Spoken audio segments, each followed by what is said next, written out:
Leroy's doing well out there. Happy to have you. Leroy, I don't know if he can hear me. He's just kind of giving me a blank stare, even though I could hear everything.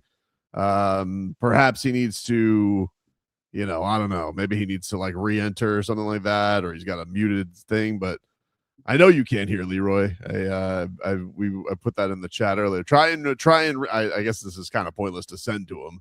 I'll text him. Just try re-entering.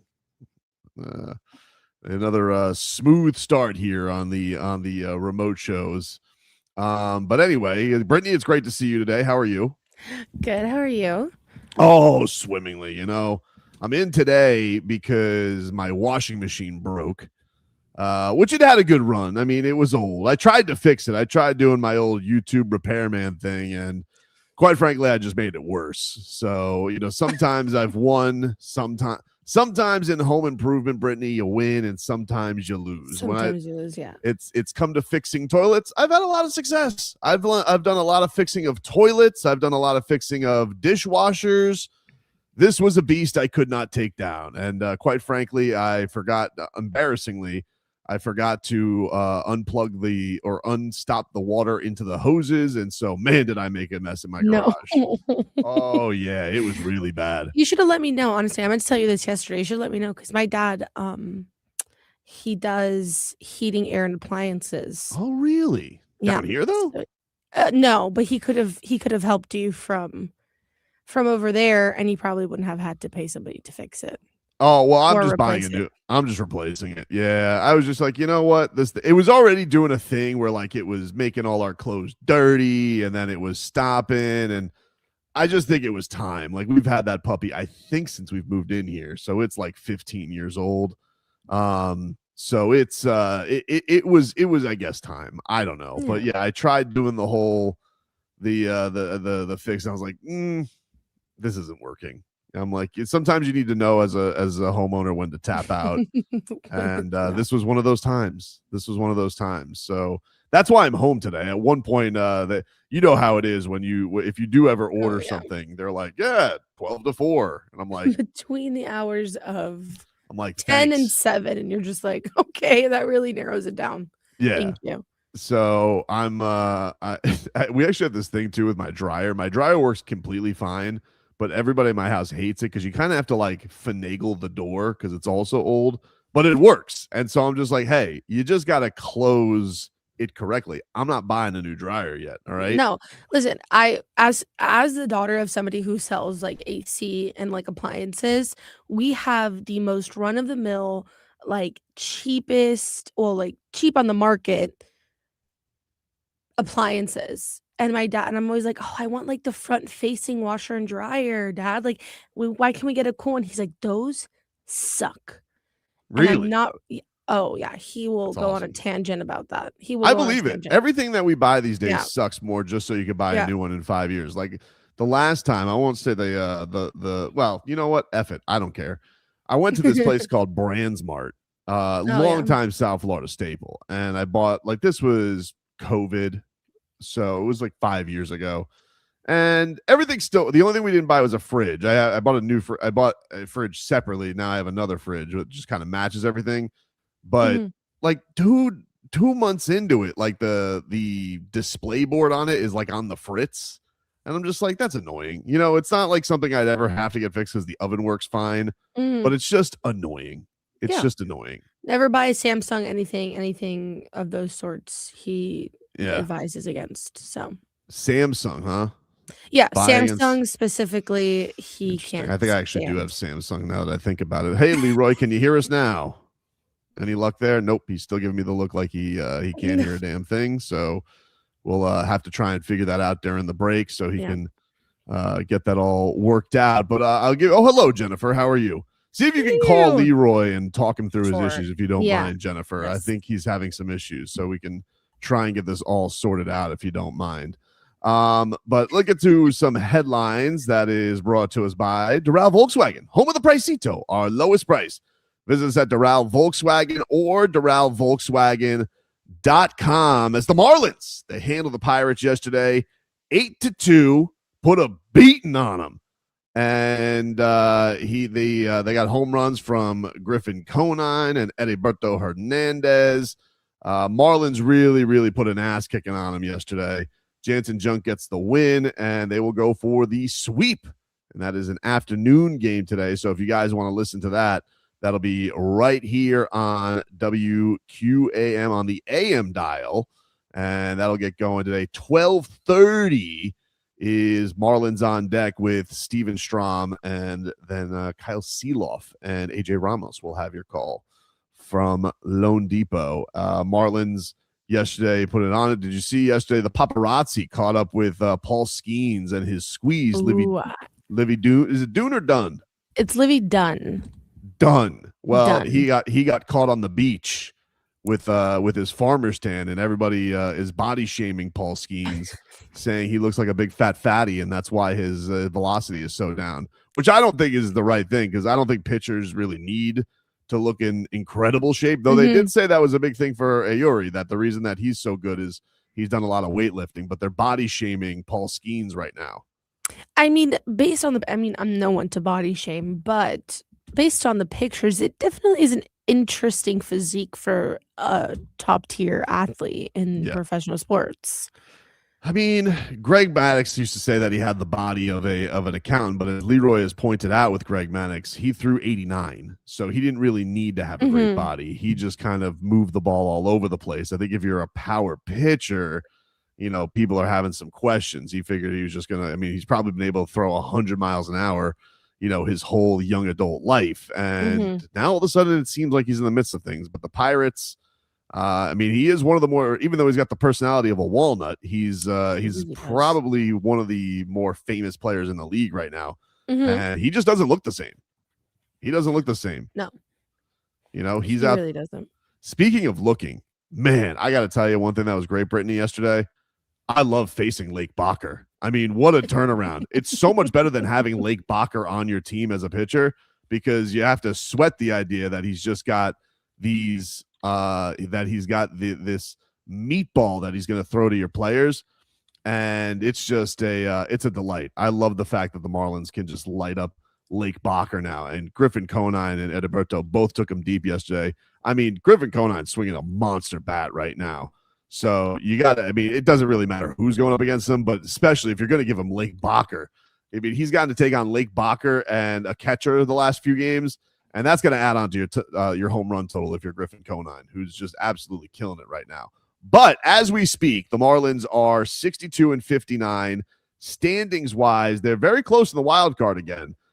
This hotly contested wild card, just a game and a half back of both final spots, which are shared by the Phillies and the Diamondbacks. So Marlins right back in this puppy. And you got to give them props. I said going into this that 4-2 is the ideal thing. You have to win both of these series. And they've done that. They could get greedy, go for the sweep. And then we have Cincinnati coming up this weekend. Cincinnati, not great. Sorry to the great Jason Jackson. No, he's a big Reds fan, but they have not. They have a 57-62 record. They're still in it too. I mean, the National League is very bunched up. But similarly to the Pirates, the Marlins, we're going to have to take some of this hitting on the road. Now, that's usually a good hitting ballpark, but the Marlins just have not been as good on the road. So hopefully they can carry that with them. And that starts today at 1:10. Again, you'll be able to hear that on AM 560. Meanwhile, Miami Dolphins, they apparently got the jump on them yesterday from the Commanders yesterday in the joint practice. And they'll open up preseason play tomorrow at 7:00.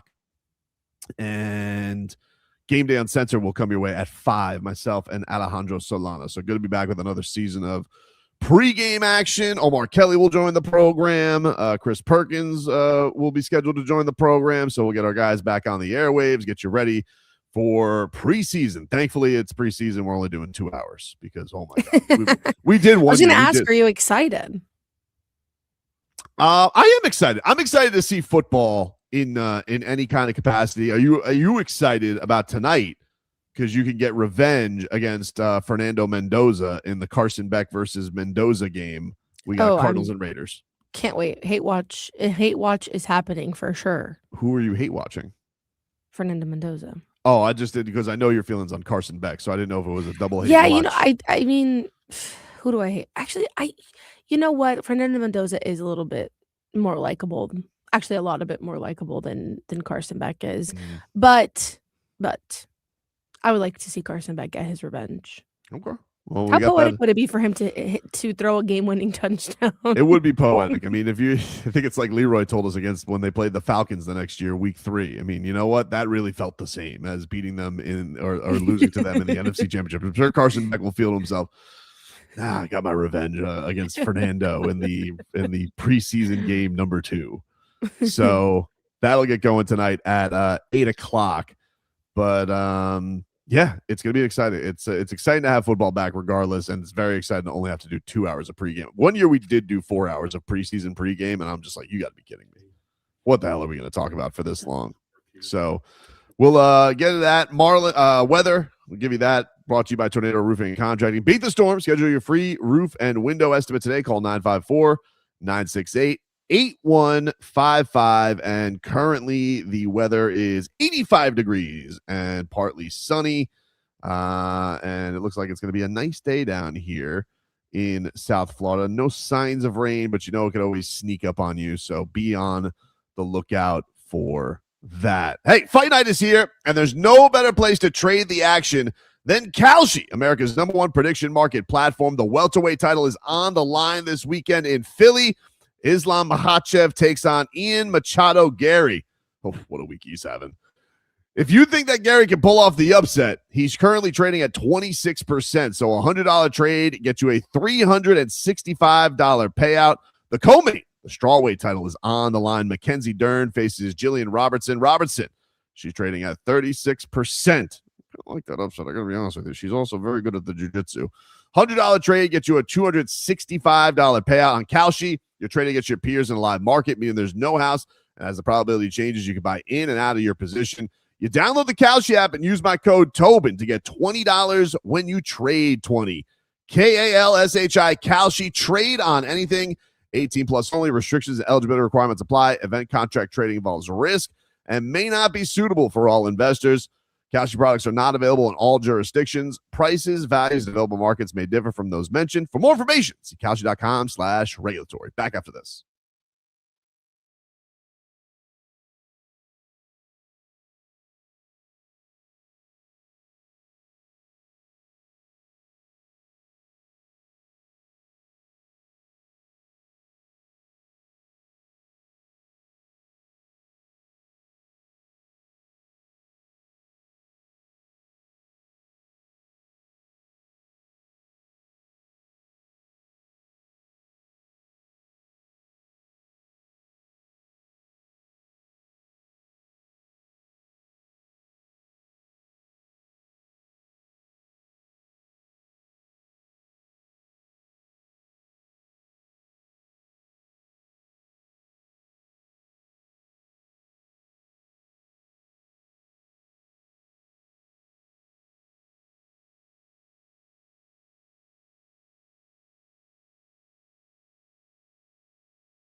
It's back. The honey pepper pimento chicken sandwich.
Welcome back, everybody. It is Tobin and Leroy.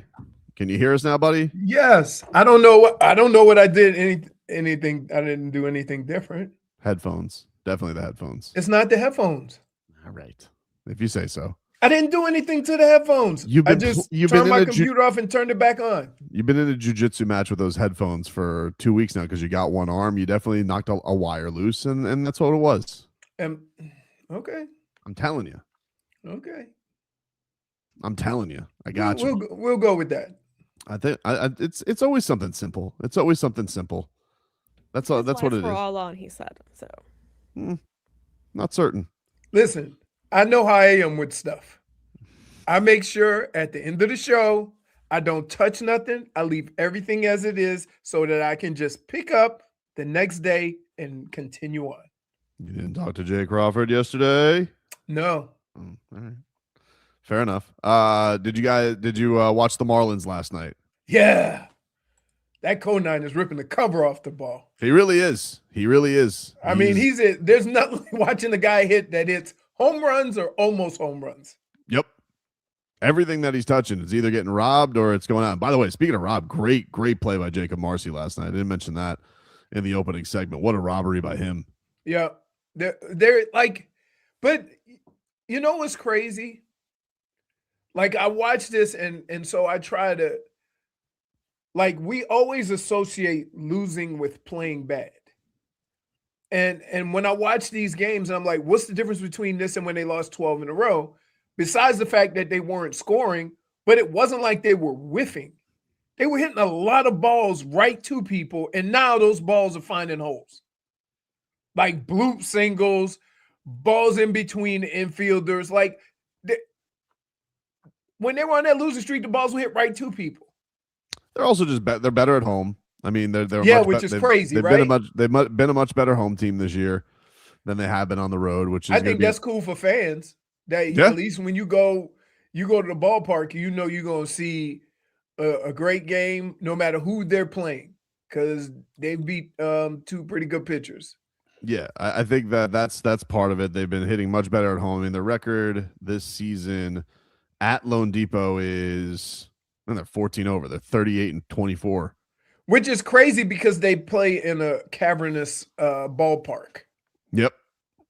Yeah, but their power numbers have gone way up after some doldrums this season. But yeah, man, this upcoming road trip, it would be nice to go get another 2 out of 3 against Cincinnati. And Philly, then deal with your nemesis. Then you deal with Philly, who you swept earlier, but they've kind of been up and down too. So that'll be interesting. But the big thing with Cincy, even though you're on the road, it's a Sandy and Uri series. So like you're gonna want to. I mean, like that. The expectation is to go take those two. Like you got your 2 best guys out on the road, so hopefully it travels with them and you can get some sticks going. But when is Max Myers going to get back? I don't know, because I can't. Can you imagine having to face 1, 2, and 3 of those 3 guys? They're playing without one of their all-stars. Yeah, it's a huge deal. And he was very vague on it because he was like more. He said, he was like certain he was going to play, and then he was like, I think he used the term like optimistic that he's going to come back. And I was like, they asked him though. I heard it. They said, "Are you optimistic that you'll be back?" And he said, "Yeah, I'm optimistic." So it wasn't like he came up with that word himself. All right. Well, I hate that even more. Then they teed him up for an out. I hate that even more. I wish you wouldn't have told me that. Right, but I'm just saying he just answered the question. I don't know, like. You don't know, like, especially with a. Well, I do know that guy's had a lot of injury concerns, and he's not exactly been the quickest healer. He's not the biggest guy in the world, so I don't know. I mean, is he the Tyler Hero of? They were talking about that the other night. He's got to throw everything behind every pitch. Yeah, I mean, it's. Oh, that was Tim Lincecum. Tim Lincecum, very good example. Little Tim Lincecum, guy. Pedro Martinez. Pedro threw hard and threw a lot. Johan Santana before the Mets ruined him. Didn't he have a no-hitter where he threw like 140 something pitches and that was it? Yeah, because the Mets never had a no-hitter, and it was one of the weird things for a franchise that had been around so long. They never had a no-hitter, and so they ruined the pitcher. He decided to ruin it. Now, but it wasn't like a Uri situation where like, oh, perfect game, but he had 90 pitches. No, like he went and got that thing. Yeah. He went and got that thing for a piece of Mets. But man, when he was Twins, Johan Santana. Woo, oh yeah, that changeup, nasty, dude, nasty stuff to. That's crazy because it almost seems like when little guys throw changeups, it affects you a little more because they're moving so violently to the plate. Yep, crazy, man. So, yeah, Marlins will be back at it this afternoon. 1:10 is your first pitch there. Meanwhile, Russell Westbrook retired yesterday, Leroy. He officially called it a career, put out a montage. As much flack as that dude took, right? Like, he gave you everything he had. Mm-hmm. He played 100%. He was a mean mugger. So he took it very seriously. And like, yeah, I think if we have a problem with Russell Westbrook, it's an us problem. Because I know a bunch of people would love to have a guy play like that and give that much effort on their team. Yeah, he always played his ass off. I think, with today's day and age of like, spacing and things like that, people got obsessed with, like, they just didn't like that side. But also the one thing with Russell Westbrook was he was never shy about shooting. And even though he wasn't good at it. Wait.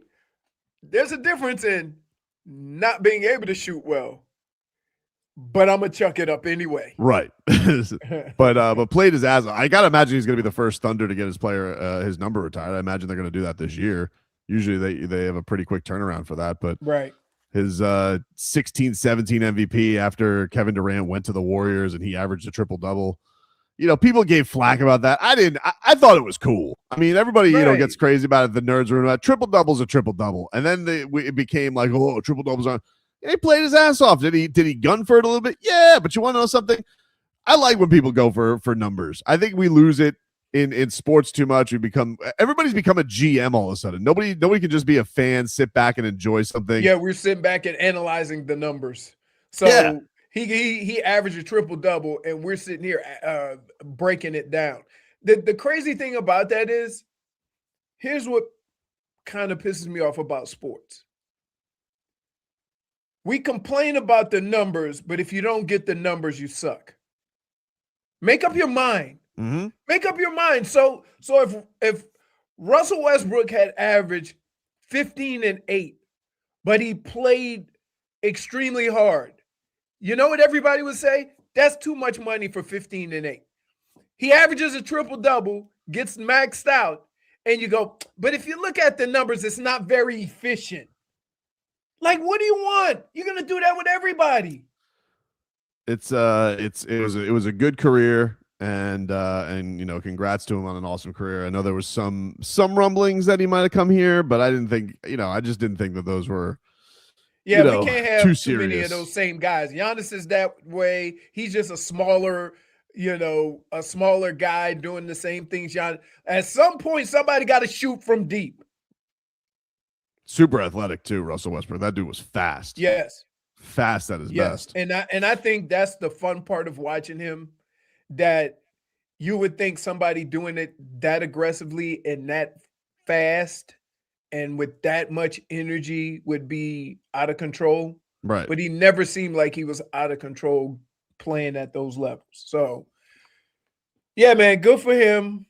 I feel bad. He's one of the players that you look at and you say, if I have a professional sports guy, whatever sport, if you have him give me what Russell Westbrook gave you, then you did well.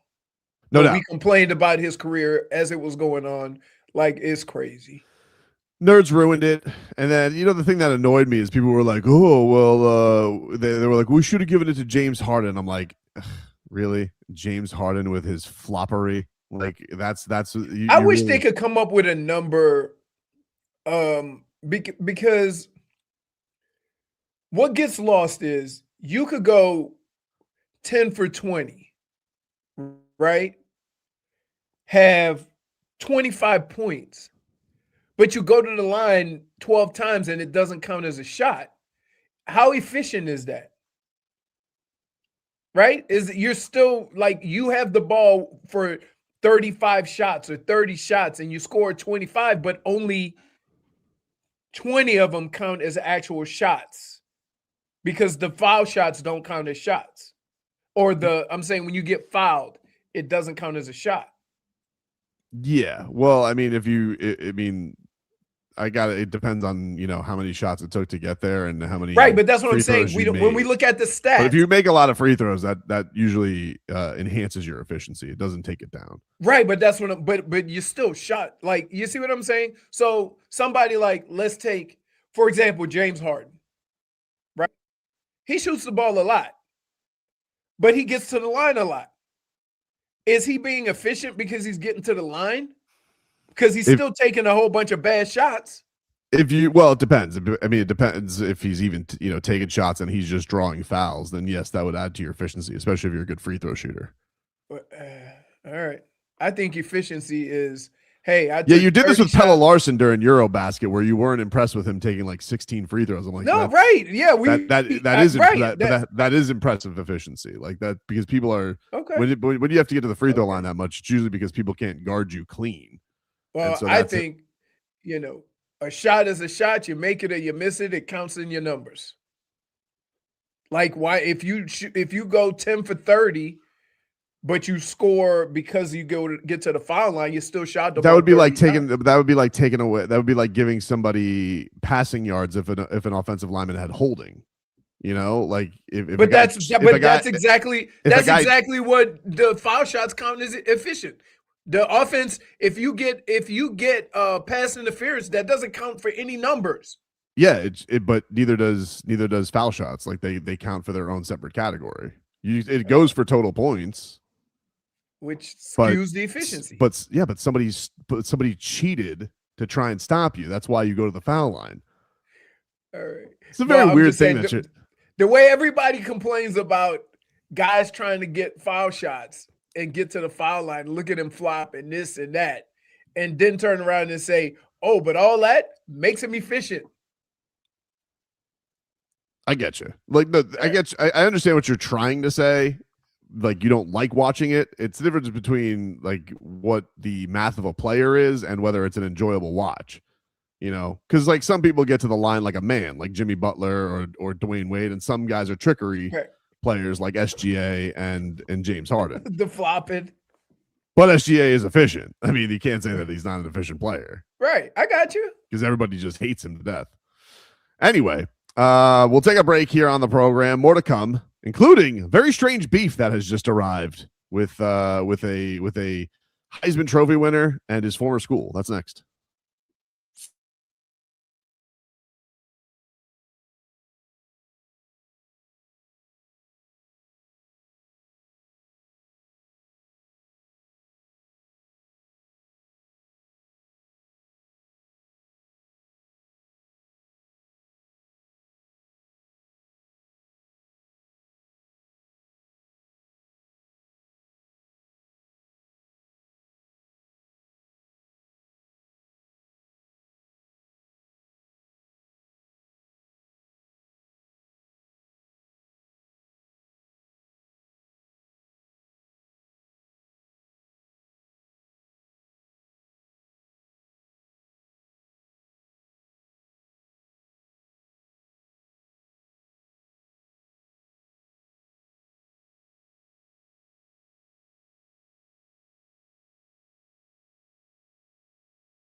Welcome back, everybody. Tobin and Leroy here with you on FM 104.3 WQAM. Take you guys up until 2 here on the program.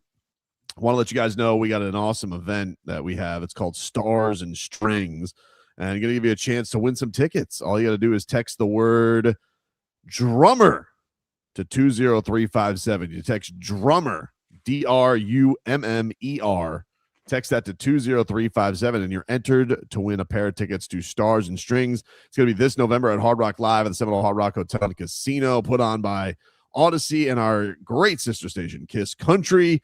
And you guys can see Brantley Gilbert, Brandon Lake, Steven Wilson Jr., Lee Bryce, and Kane Brown. Tangible! Tangible. Stop disrespecting Kane Brown. He is. No, he said tangible. He said tangible. Right? He's half. Oh, you.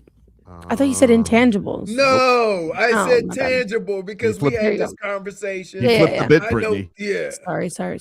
Flip the bit. It just sounded very much so Flip the like bit. intangible. Hey, nope. Flip the bit. See, man. look at that. I can't wait until tomorrow when Michael Taft does something and I could just shout intangibles. Love an intangibles DB in preseason. We got 2. Oh, I think we got 3. I think we got 3 this year. Well, We got- keep in mind, intangibles are allowed to play safety. Right. That's not a rarity because we had some dogs back when I played.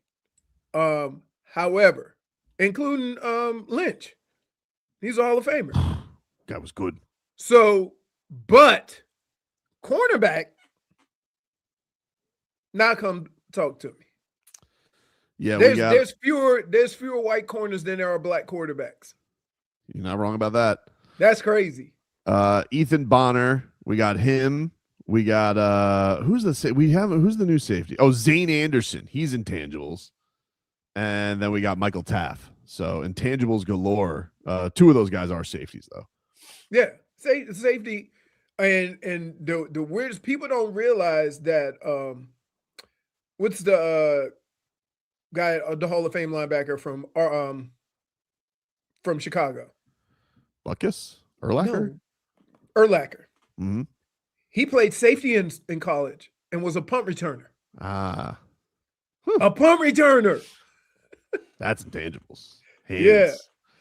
But you by go the- from punt returner to safety to linebacker, Hall of Fame linebacker. By the way, I want to give a shout out and heartfelt condolences to Lionel Messi. He returned yesterday after the loss of his father. The Pinks ended up being ousted from the League's Cup yesterday. They lose 3-2. But a pretty powerful moment that he came right back to play after his dad's funeral. Dad passed away at 68 right after the World Cup. Put out a statement. This is translated. I don't know if he did this one also. I think this is just IG translation. But he said, I can't believe you're gone. Still hasn't sunk in. I don't want it to. It's hard for me to imagine I'm never going to see you again and that we're never going to talk again.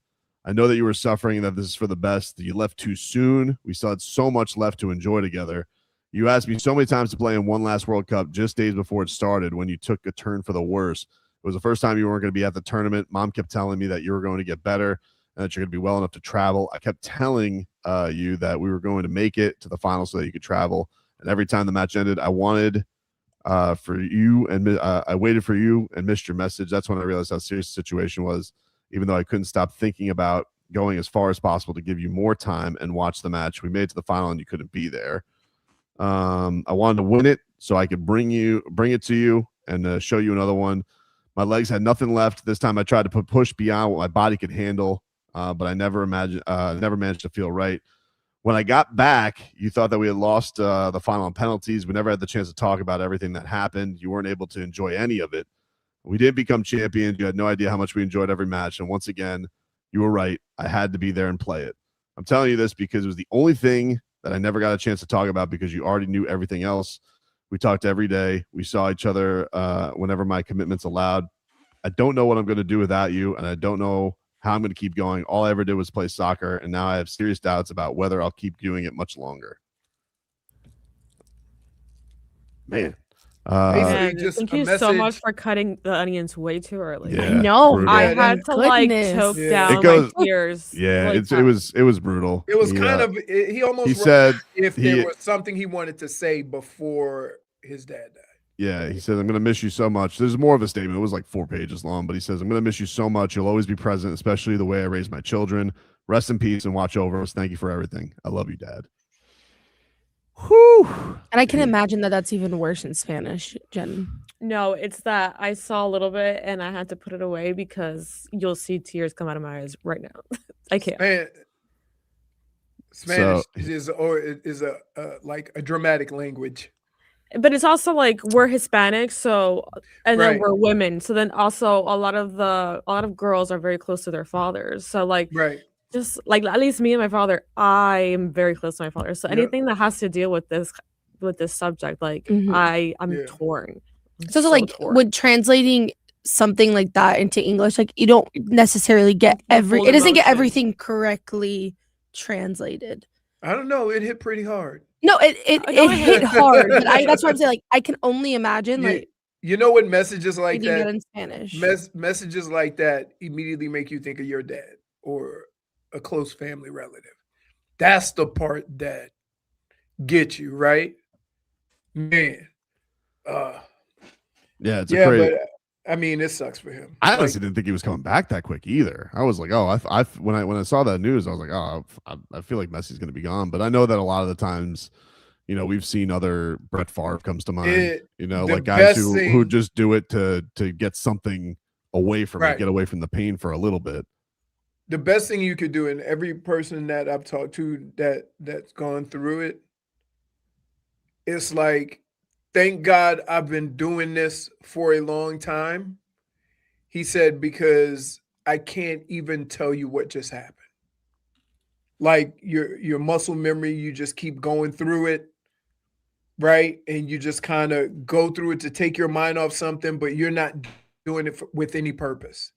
And that's kind of how a lot of guys, you know, like you're numb. Yeah. But it keeps your, like, the thing about football, once you get hit in the mouth, you kind of forget about stuff for a little bit. Yeah, well, prayers out to the to Messi and his family. That's that's awful news.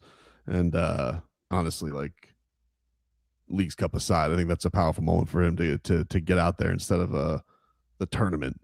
Yeah. He's won every trophy it there is sucks to win. because, like, think about this. We look at athletes and we look at, you know, them on the field, and we're judging them based on our feel good on the field.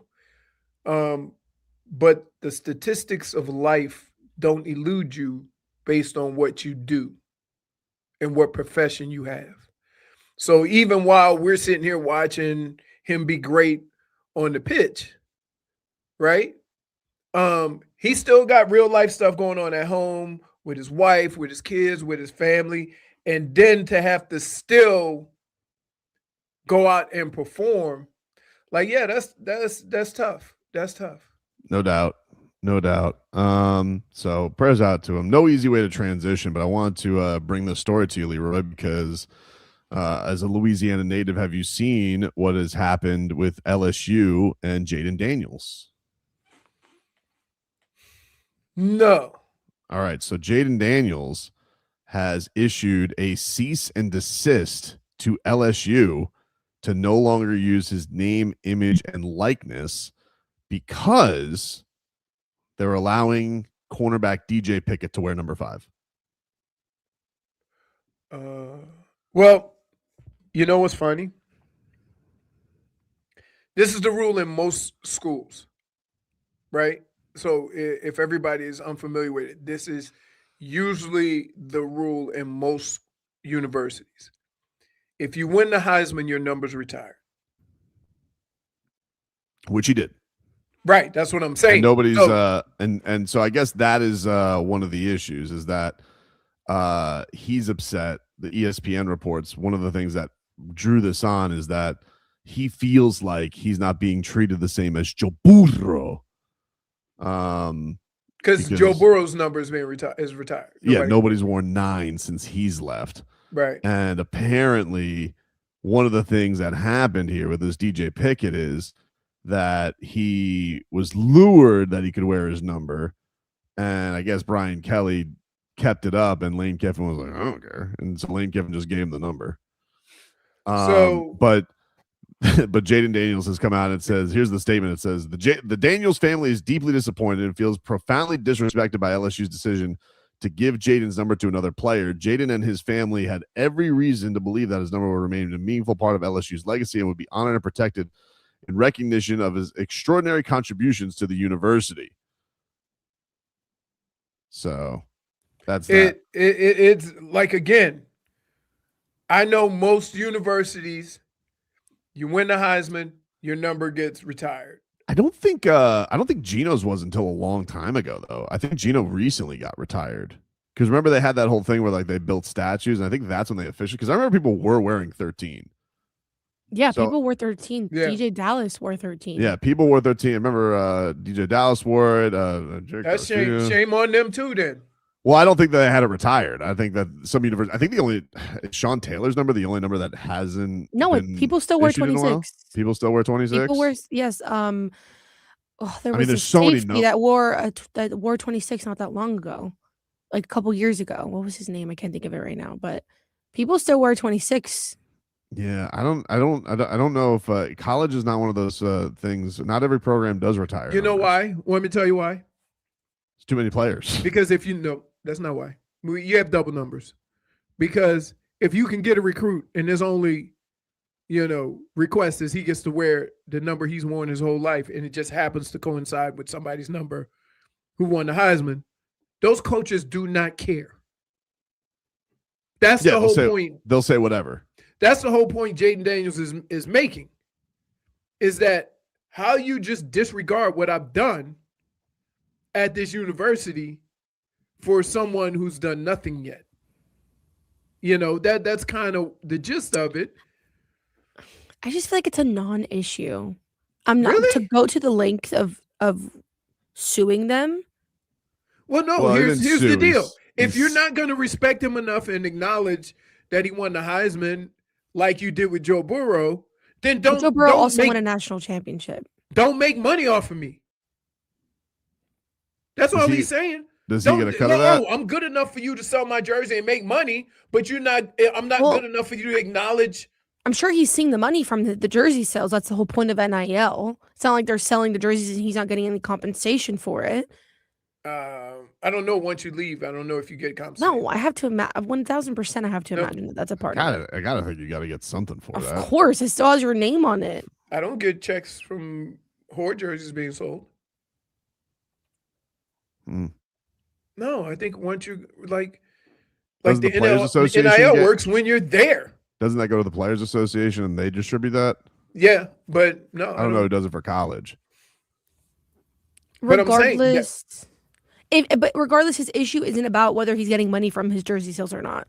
Right. Because that's a whole different argument. His issue is that he feels that he should have gotten his number retired, but I just feel like that's a non-issue. If anything, like I've always loved Michael Irvin's explanation for never having Dallas retire 88, which is just like, I want someone to wear that and I want someone to try to fill my shoes. Like that's what I look for. I don't want to be retired. Like I don't want my number to be retired. I think that's a mature way of looking at it. So how about this though? And he put an important part of it that kind of sets the tone for this whole conversation. He's like, should not be treated like Joe Burrow. Joe Burrow won the Heisman. If it's Heisman, I mean, if it's win the Natty, then no. I mean, Joe Burrow's team went undefeated. But you don't retire numbers for winning the national championship. We don't know. You retire numbers for winning the Heisman.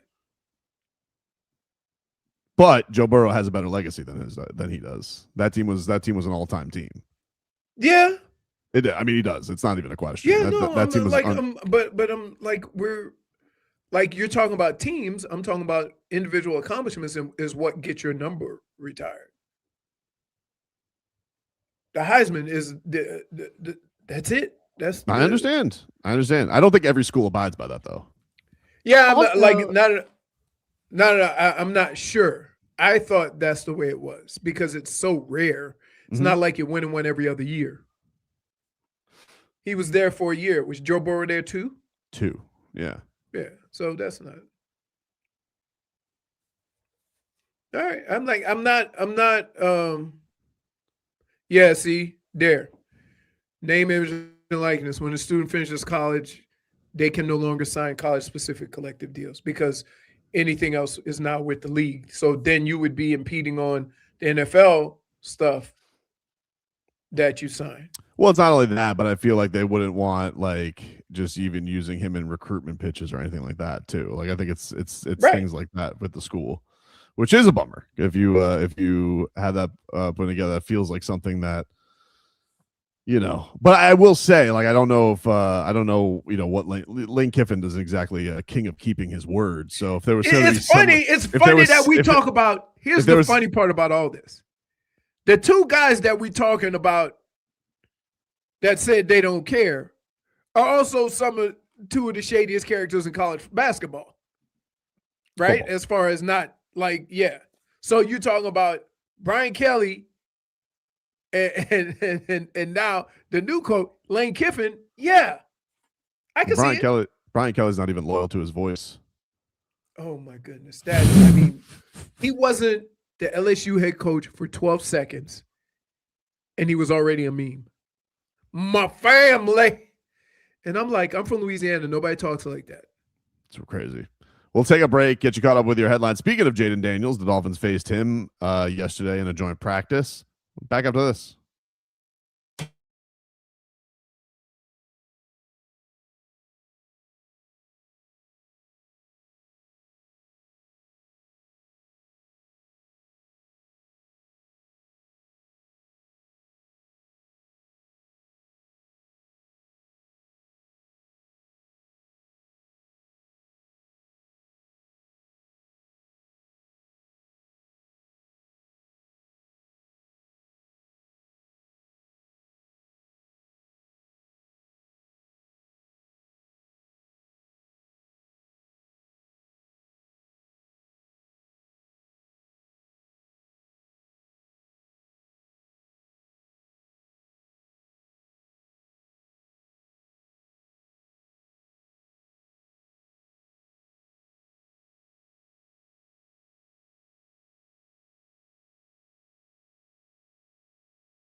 All right, welcome back, everybody. It is Tobin and Leroy here with you. Leroy, can we get a weather update, please? Brought to us by Tornado Roofing and Contracting. Hurricane season is here. Make sure your roof and windows are ready. Call 954-968-8155 for a free estimate. Nice start to the day. Partly cloudy, light breeze out of the east.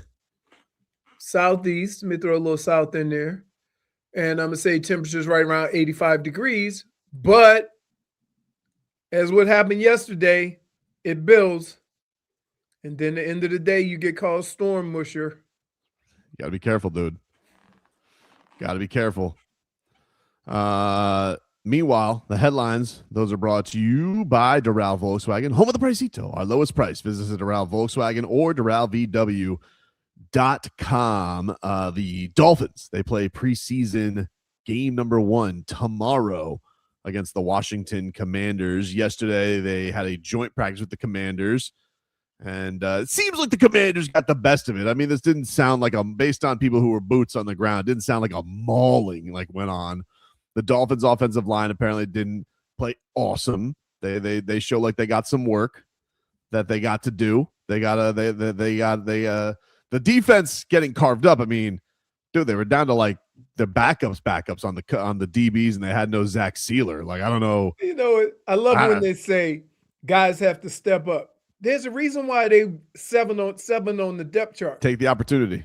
Yeah, take the opportunity. Like, if the other 6 guys weren't in front of him, he'd be a starter.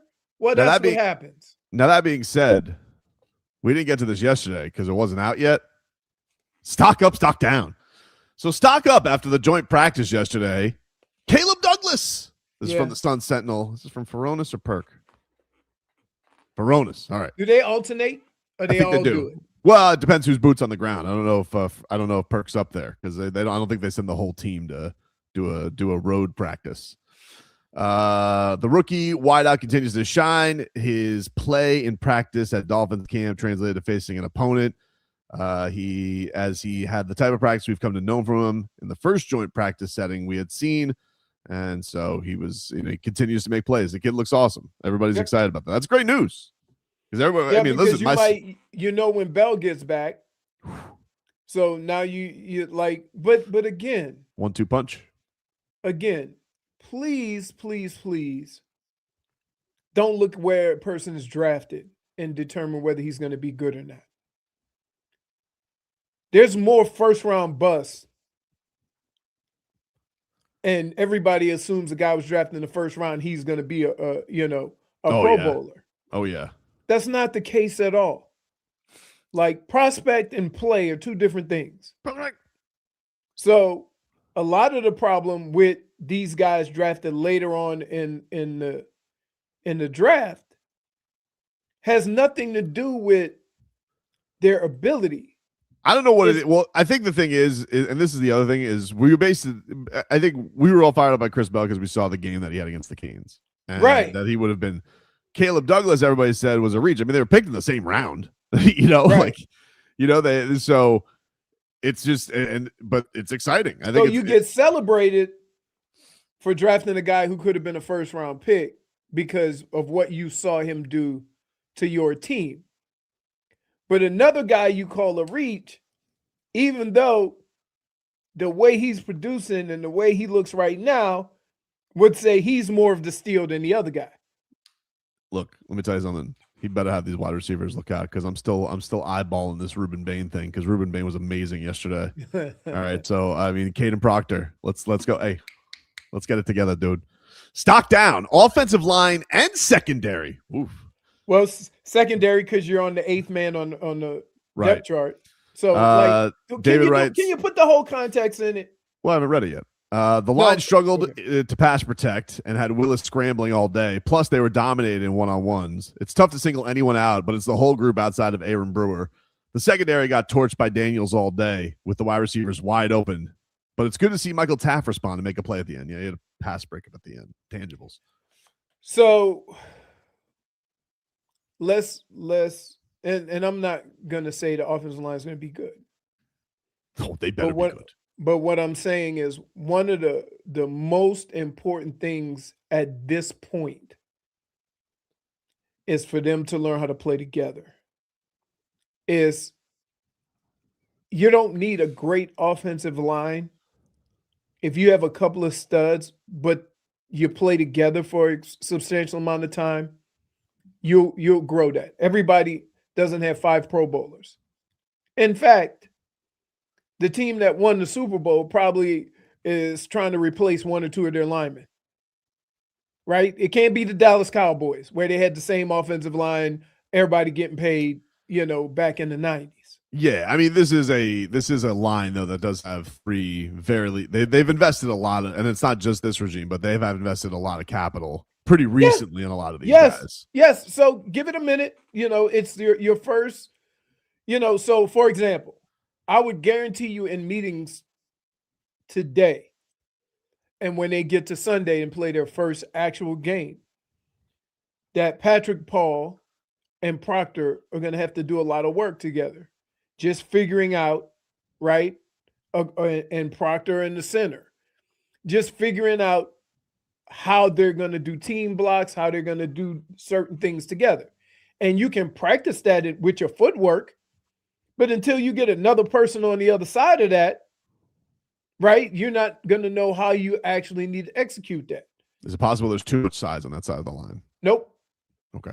Not with the athletic ability they have. Why are you laughing at that, Brittney? I'm just asking questions. I don't know how often. Well, maybe there's a situation where we have too much size. The most important thing about that is the athletic ability.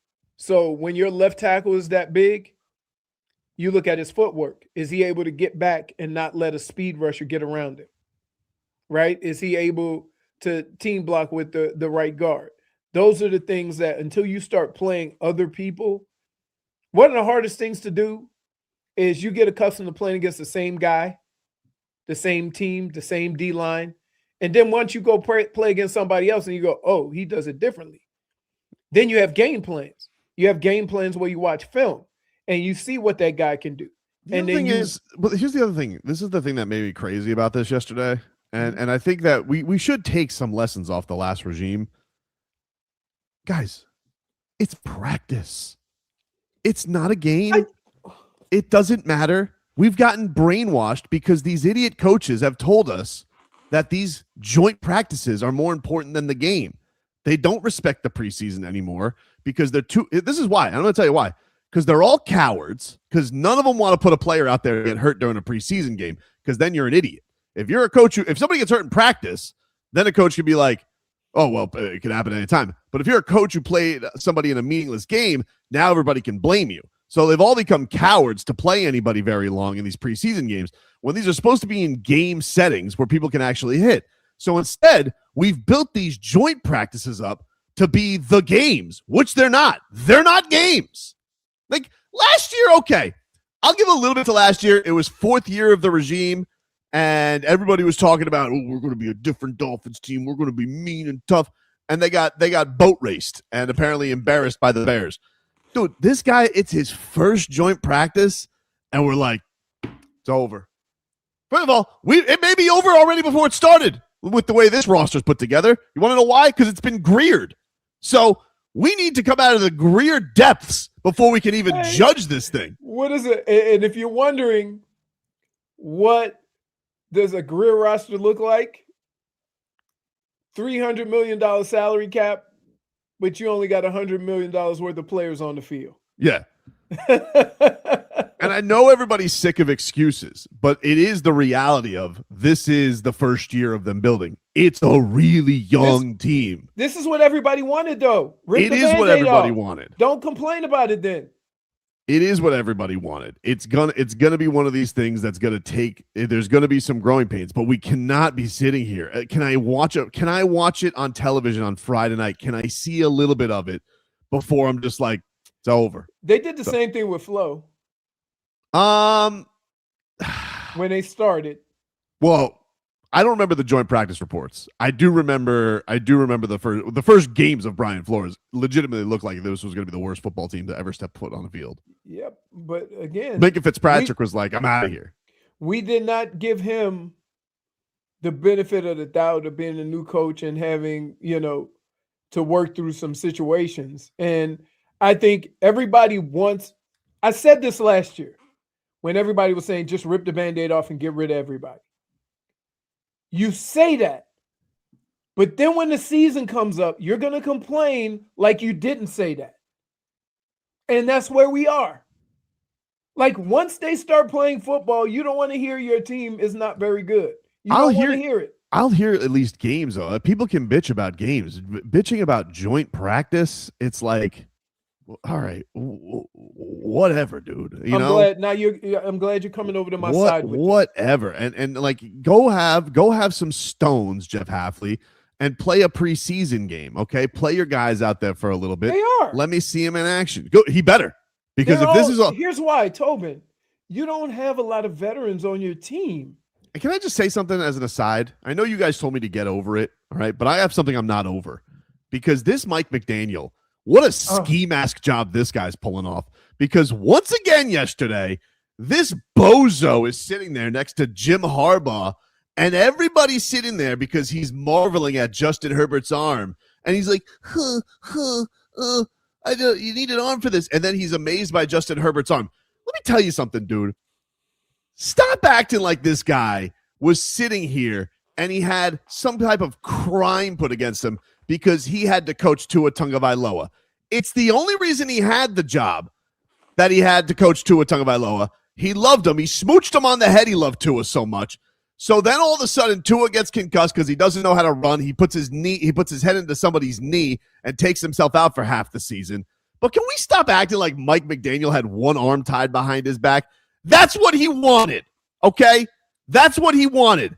He went to the organization. He told them to pay Tua $1 gazillion. So let's stop acting like he was wronged in some way, and now all of a sudden he's on the other side of Shawshank because he gets to coach Justin Herbert. Let's see how it goes in the middle of the season when old boy wonder genius is sitting there, not adjusting to anything in the second half, not getting 4th and 1s, doing everything cute, and let's see if Justin Herbert wins his first playoff game.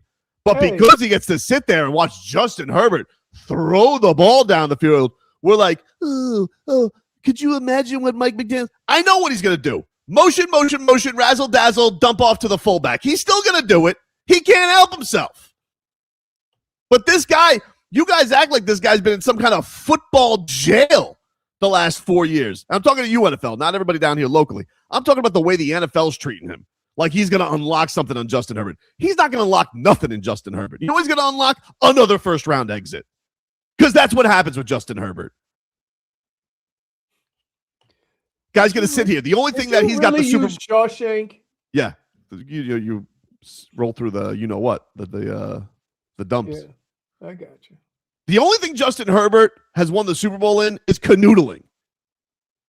But I'm not going to sit here. I'm so sick. Why is this offensive coordinator talking so much? He's an assistant. Can the assistant go back to assisting? Why is he yakking so much?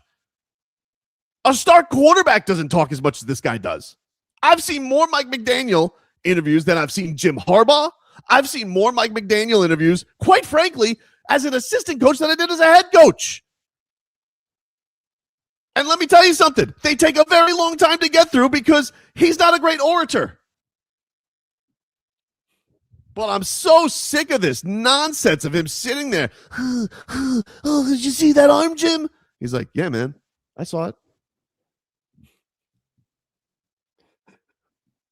You got to let it go, man. Are you done? No, Oh, no. I'm not. No, yeah. No, That doesn't sound like he's letting it go anytime soon. I've let it go. I've let it go. No, that's No, I don't nope. think so. You have not let it go. But I'm not going to – you guys don't understand how annoying that is to sit here and be like, oh, poor Mike McDaniel. He had to coach Tua. He wanted to. He wanted to. That was his choice. You know what you could do too? That's What's also your choice. Mhm. Block everything Mike McDaniel off of your feed on social media for the love of God. I thought I was safe. I thought I was marked safe. And there he is. Old stuttering Shula over there, you know? Bootlegs, folks. He's You lost can't let it. it go. He's lost it. I'm sick of it, It's dude. consumed you. Like, This is it's just very enough concerning. of it. Hey, you know what? How about you guys? Hey, Mike, how about you pipe down and you let Jim Harbaugh talk for his team, dude? Look, can you believe what Mike's going to do? You'll see. You'll see. We'll all see. I fell for it too.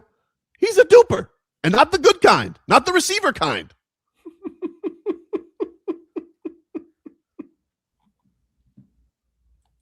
Anyway, I'll try. What is wrong with you? I'll try and get over it. I'll try. But it just keeps getting thrown in my face. Here's another one-on-one with Mike McDaniel. What's he doing? Cameos too? Hey, why does it like you always know when he starts cameos, his sentence with, and you know what? One more thing. It's never one more thing. Well, it's time to move on. I'm changing the culture here. Oh, you're changing the culture now that you guys are losing because you guys let Tyreek Hill show up whenever he wanted to when you were winning 12 games. Now it's a problem. That's usually how it works. That's how it goes, Mike. Oh, now you're going to get a bear down on the culture. That's why coaches that have longevity set that culture early. And it is what it is, regardless of who you are. The culture has nothing to do with your ability. The culture has nothing to do with the special treatment you may get from the organization. Right. And so what happens is you get a star player and you sacrifice that because your star player is performing. But when he's not, or he gets in trouble, then everything goes into chaos. And that's what happened to Mike. Date South says Tobin hates McDaniel showing up on his feed and brings it to our show for us to deal with. Yeah, you're going to deal with it with me. Because I want you guys to know what's going on out there. Because people need to know the truth out there. We are sitting here. We're being brainwashed that this guy. To be honest with you, I don't think anybody cares. Oh, you should. You should. Because you want to know. Because they're lying to you. That's why. He's not here anymore. It doesn't matter. How do you go from talking about, I hope the left guard and tackle improve as these preseason games go on to, and another thing, Mike McDaniel? Because this is a thing that I'll never understand with people, right? I don't get this. Maybe I have a superpower. I don't know. But people have this. Yeah, you got a superpower, all right. I think I have a think it is. I think I have a superpower because people seem to think, that these kids, they say, oh, keep that energy. Trust me when I tell you, I got a lot of ammunition for everybody, okay? I got the good Goosies over here, and I got the petty Goosies over here. Don't worry about it, dude. I got plenty of time for everybody. Here's the problem. But I'm not going to sit here, Leroy, and be told like this guy had something wronged to him when he wanted that. And now all of a sudden he gets to coach Justin Herbert, and he's using it like a politician, like he's been in football jail when he's the one who built the bars. I speak for most people when I say this. You don't speak for most people. Here's your problem. Your Goosies and your petty list change. That's right. Sometimes. Because guess what?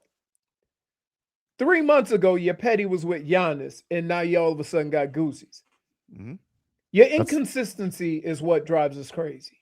No, that's not what drives you crazy. You call somebody a fraud, then he ends up putting the Heat jersey on. Never called him Goosies! Never called him a fraud. Said I was tired of his act. And guess what? His act is over. He was on your petty list. He's a very charming person. He's a very charming man. Which makes my point. Mike McDaniel's not charming. He doesn't say chat. At no point you found him charming at one point. Yes. Who, Mike McDaniel? Yes. I don't recall that. No, of course you don't. You never recall anything. You have the memory of a goldfish. That's why it becomes very confusing with you. Your petty list and your Goosies list switch. So one player could be on your petty list. Look, who did you want to send to the Yotes? Whoa. Oh, no. Who did you want to send to the Yotes for the Panthers? I did not want to send, and I'm not going to let you change the facts on this, okay? I threatened to send yeah. Carter Verhaeghe to the Yotes. So if he didn't, was almost on your petty list. Hold on. If he didn't get his act together, guess what happened the next day? Goal in Game 7 to start off the scoring. You're welcome. That's the clutch swaggy we've all come to know and love. The clutch swaggy. And so he was almost on the petty side, and he moved his way back. You have life stock up, stock down. Yeah, you know what? You're not wrong. I do. I think you know what I call that? Being human. No, nobody's. That's that what extreme. I call being human. Nobody's that extreme. Everybody likes to act like they're Buddhists and they're Zen and they're just like, oh, let life go as it is. No, trust me when I tell you, I got enough for all of it. I got the good over here. I got the petty over here. We're locked and loaded. And this guy is a hack bum. And I'm sick of him being thrown in my face. Has he always nonstop. been a hack bum? Turns out he was. Yes. No.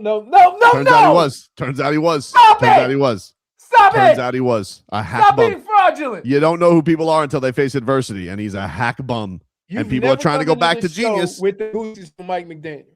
Dude, it's like you've never watched an episode of Scooby-Doo. People wear masks. And he would have gotten away for it, too, if it wasn't for Tua being terrible with ball awareness and where somebody's knee was. If you were in a Harry Potter movie, you'd be in the Slytherin. I never watched Harry Potter. I don't know what you're talking about. Because, you're exhausting. You've never watched Harry Potter? No. I don't believe you. I've never seen Harry Potter. So you don't know what Slytherin is, Gryffindor. I know that there's schools, but I don't know what's what. Slytherin. I don't know who the good guys are, and I don't know who the bad guys are. The name speaks for itself. Is that a snake? Yes. You're calling me a snake? Slithering. That's ridiculous. I'm not a snake.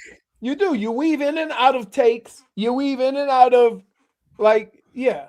Come on. To be fair, me and J-Fig are also Slytherins. Well, I like to think I am, but no, I'm actually a Gryffindor. Really? Yeah. Since when? I'm a Slytherin. Surprising, since it has years ago. A griffin has wings, does it not?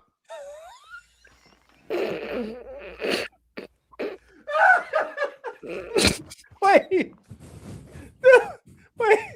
If I had a golf ball with a tee, I'd put the ball right up on the tee and say, Jennifer, this is what you did. Point for Tobin. Take a break. Back after this. The Tobin and Leroy Show is sponsored by Miami Lake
All right, welcome back, everybody. Tobin and Leroy here with you. Take you guys up until 2 here on the program. You guys can get in on the chat. 104.3 WQAM on YouTube, Miami. 104.3 WQAM on Twitch. And, all the chatters can go to hell right now. I got to be honest with you. Okay. So I was perusing a little bit because I always know that there's something that triggers this. And there was something on X with Herbert making a throw and Mike McDaniel acting like he never saw a quarterback throw a football before. Right. You see what I mean? And no. And soon as I saw it, I'm thinking, here's the trigger. Here it is. Yep. And you go, and Harbaugh did nothing. Yeah. But Harbaugh's cheese it up with him. Oh, it's football. Because Harbaugh's a normal guy. He's not a show pony. Harbaugh's been known to say some outlandish stuff, too. He says some weird stuff. But he's like, you could tell he's just like, calm down, man. Yeah. All right. Like, just relax a little bit. He goes, did you see that, Jim? It's like, yeah, man, calm down. That's what you're here for. Make the offense work. That's how it's supposed to work. Obviously, it wasn't good. That's why I fired the last guy. The problem is that while you're sitting here saying what Mike McDaniel's going to do, I don't think you understand how a head coach interjects himself into that, especially if he's an offensive-minded coach. Like, he'll tell the offensive coordinator what he wants, and then the offensive coordinator will draw up a play in that area, right? So if Harbaugh says, I want to ram it down their throat, then that's what you're going to get within the plays that he has designed. And that happens more than people think. Like, guess what? Bieniemy may be the offensive coordinator in Kansas City. But because Andy Reid is also an offensive-minded guy, he'll chime in and say, hey, give me this right here. He might not call the play, but he'll say what he wants. And I think you sometimes lose that dynamic as far as same thing the other way. I've seen Denny click over on the defensive side and say, hey, dial up some pressure here. Yeah, but you're still going to hire Mike McDaniel knowing what Mike McDaniel comes with. Otherwise, you wouldn't have hired him. Yeah, but you still want him because of his creativeness on offense. But when it gets down to it, so for example, you see a situation at the end of a game where they throw 3 straight passes, and more than often you'll hear a coach say, I was concentrating on the defense, and if I was concentrating on it, I would have asked him to do something else. You hear that a lot. They really do have, they don't necessarily call the plays, but the head coach directs the traffic. You know what I'm saying? So with Harbaugh being an offensive guy, when it gets to those moments where you think Mike McDaniel is going to be Mike McDaniel, Harbaugh's going to step in. You think? Yes, absolutely. 100%. We'll see. I don't care how good your offensive defensive coach is, that head coach. Well, I mean, he can't do it all the time because they wanted to fire the last guy. So he didn't do it. He didn't do it to the point where they thought the last guy could handle it over. Sometimes you fire your offensive coordinator because when you want to do something, you don't like what plays are available. And so you get somebody that designs different plays. That's how an offensive coordinator gets let go. Well, listen, I hope that's a mess over there. I hope it's a mess over there. I hope it's a mess over there. No, you don't. You know it's not. You're saying you hope. Oh, I think it could be a mess over there. I definitely think it. Well, like, because what has Justin Herbert done? What's he done? What's he done? What is that team do? Every year there's another excuse for that stupid Chargers team. Here's what's going to happen, right? Because there's probably 4 or 5 quarterbacks in the league they're in the same position as Josh Allen, meaning that you're happy that he turned it around a little bit, that now your team is being competitive, that now your team is making the playoffs, and then that's not going to be good enough. And then heads are going to start rolling. It happens a lot. It happens like you look at Buffalo, right? I mean, you basically fired a coach for what? 2 more wins? Right? 2 more. They hired a coach. They hired a look. Was he the problem? No, but I understand. Like, you got to do something to spark. But something he was up the over problem there. because he controlled the defense and he was too conservative. Yeah, I guess. But I mean, there was plenty of times that defense came through with like bubblegum and paper clips put together too. That's not nobody like, we know that, right? That's the facts of it. Yeah, coaches get fired sometimes when your expectations change and it goes from playoffs to Super Bowl, and you're looking for a switch or first round to NBA Finals. We'll go to having a Tibbs. That's the only example that I can come up with to where your team has consistently challenged for a championship but didn't get over the hump, and you switch coaches and then get over the hump. How long do you have to do that for you to do that? I mean, they did it with Ty Lue and David Blatt. David Blatt was a bum. They did it in Cleveland. They switched over. I mean, you still had LeBron. I understand. LeBron's the number one reason. Nobody's denying that players are the number one reason. I'm just saying the coaching switch of it all. I mean, but it doesn't happen that often. I don't know. I'd have to go through it. Anyway, hope it's a mess over there. One thing that is real true, though, if your clothes are a mess, I know the place where you can go get it fixed, dude. The best dry cleaning in all of South Florida. Use our friends over at A&T Dry Cleaners. The owners that's our guy. You guys can call or text him anytime. His number is 954-610-9383. That's 954-610-9383. Just stop by there this week to drop off some clothes, get some things seamed up right, because I know they're going to take care of it, Leroy. Yep, they've been around for 40 years. Family owned, run, and they keep it in the family. Mama Ara is the seamstress. They can do same-day sewing, and they service all of Dade, Broward, and Southern Palm Beach County. There is no excuse. If you need something taken care of, they can pick up, drop off your order. Ara's a fan of the show. 25% off. 25% off. That, like, come on. Whatever he can pick up your clothes, drop them off. Leroy. You got suits. Just mentioned Tobin and Leroy, right? 25% off. That's how you get the 25% off. How can I get a hold of Ara?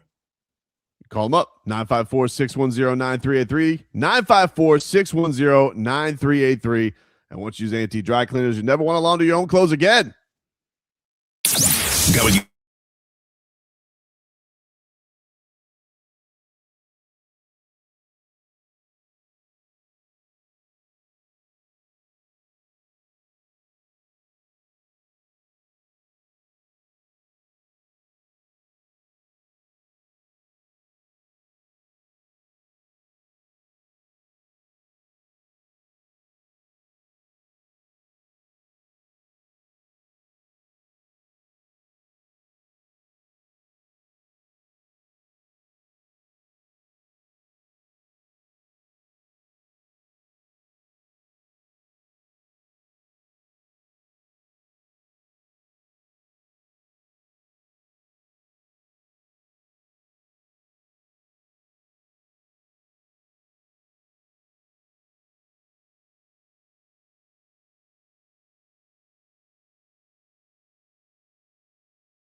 All right, welcome back, everybody.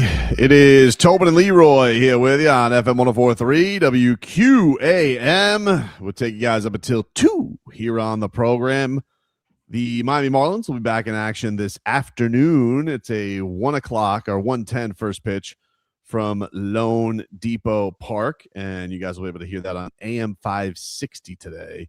So if you guys want to listen to the Marlins, AM 560 is where you guys want to go for that one, as the Marlins will go for the sweep of the Pittsburgh Pirates. They beat them down yesterday. Yeah. And the Marlins back nipping at the heels of that wild card race. So we'll see if they'll be able to finish this off, and then they got to head on over to Cincinnati.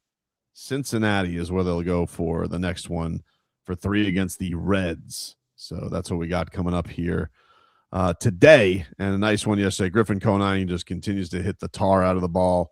Absolutely great season from him. He's been fantastic, especially after dealing with that injury early on in the year. Now we got to power through this with no Kyle Stowers. Who knows when he's going to come back, because that hammies are tricky. Hammies are tricky. Hammies are tricky. So we got to worry about that with him and get that all lined up for this Miami Marlins team. In the meanwhile, it is that time where we like to mix things on up. We like to refer to this segment as the mix bag here on the program.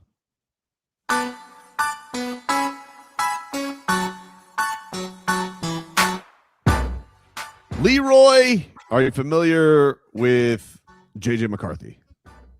You mean second string?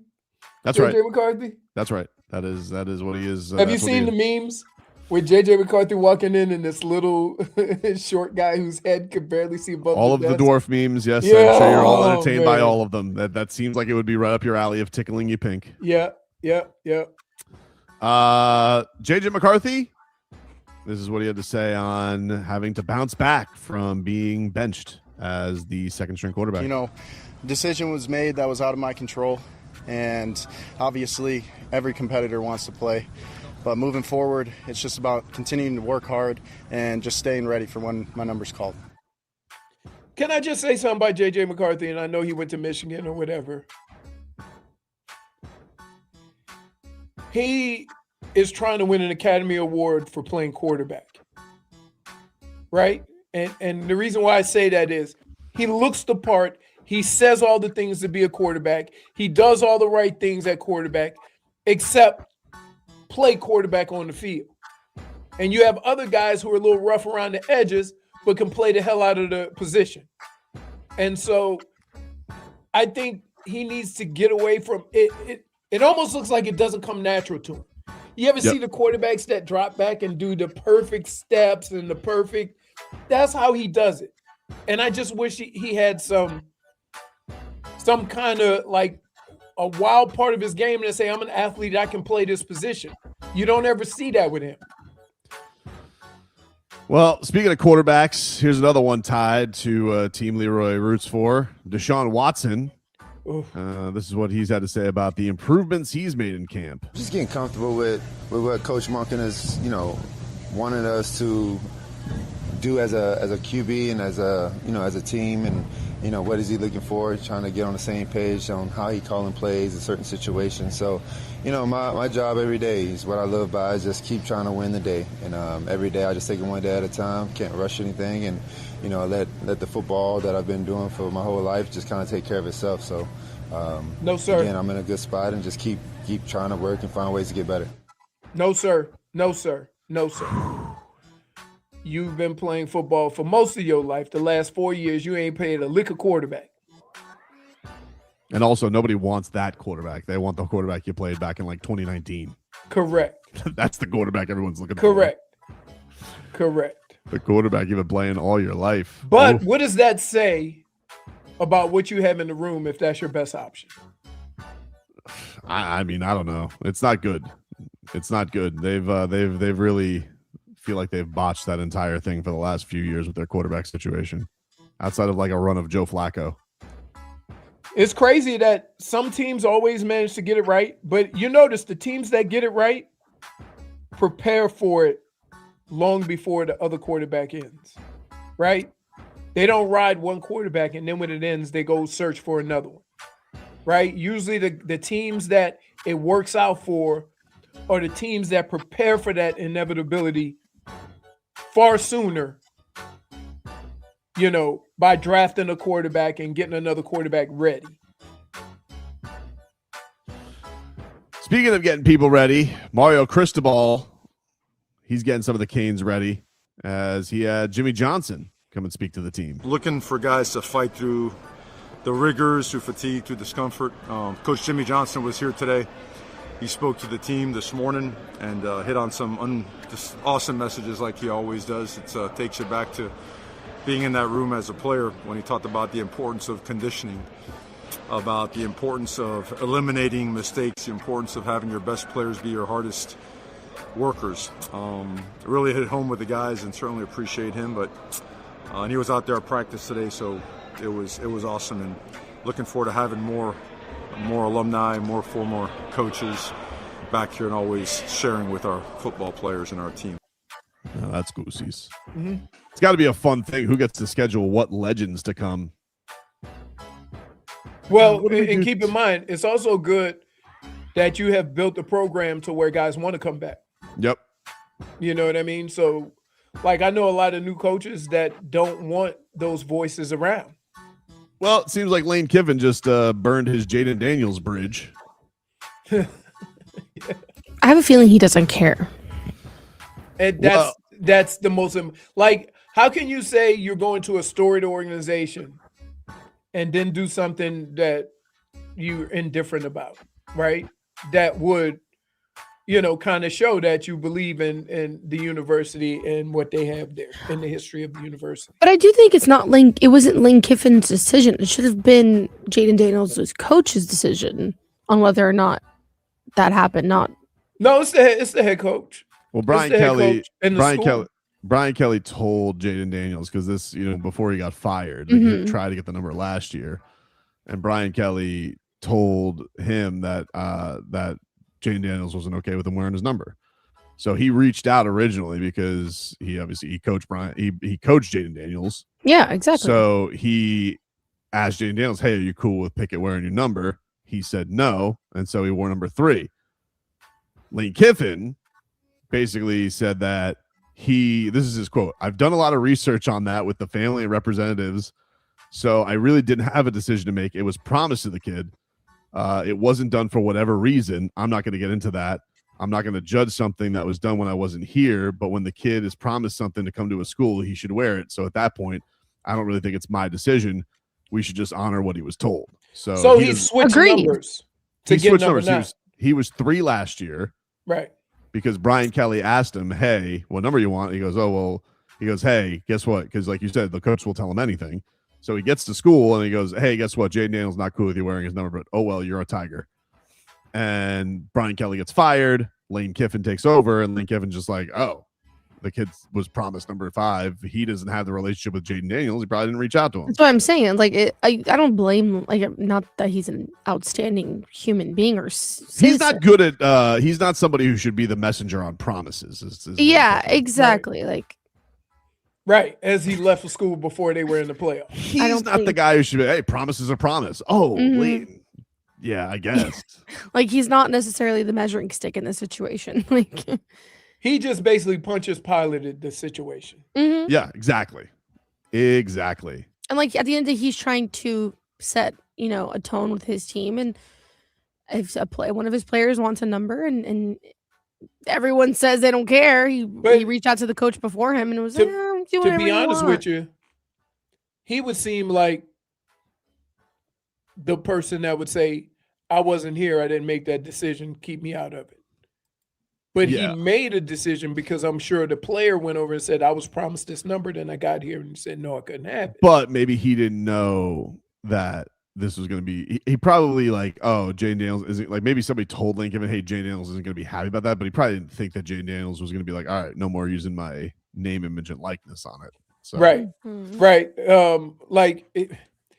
I look at it from this standpoint. The university, when they recruit, when they get season tickets, when they get everything, will use Jayden Daniels to show what could happen to you if you come to LSU, what could happen, and they'll use that as an example to a quarterback, for example, right? You then can't turn around and then not honor, that with the player. Like, it's winning the Heisman is something special, right?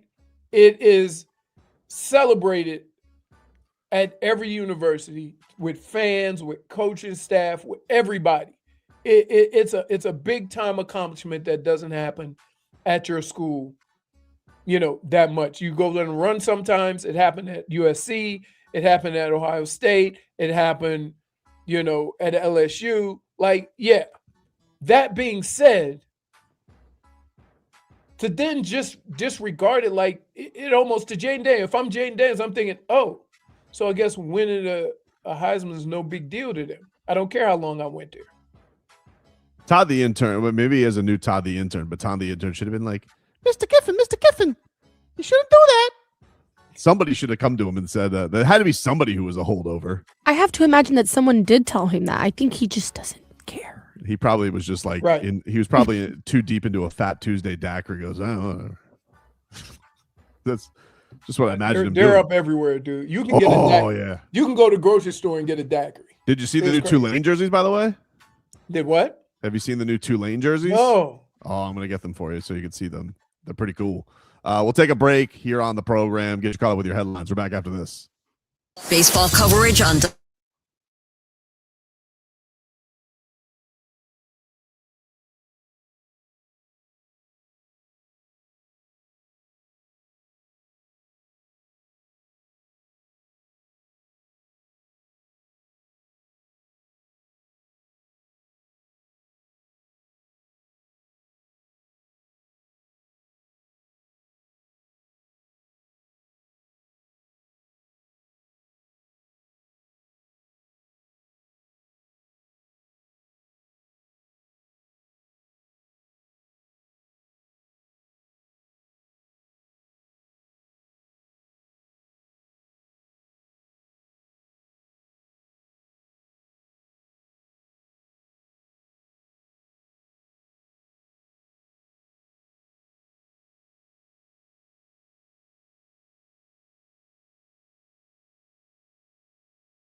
All right, welcome back.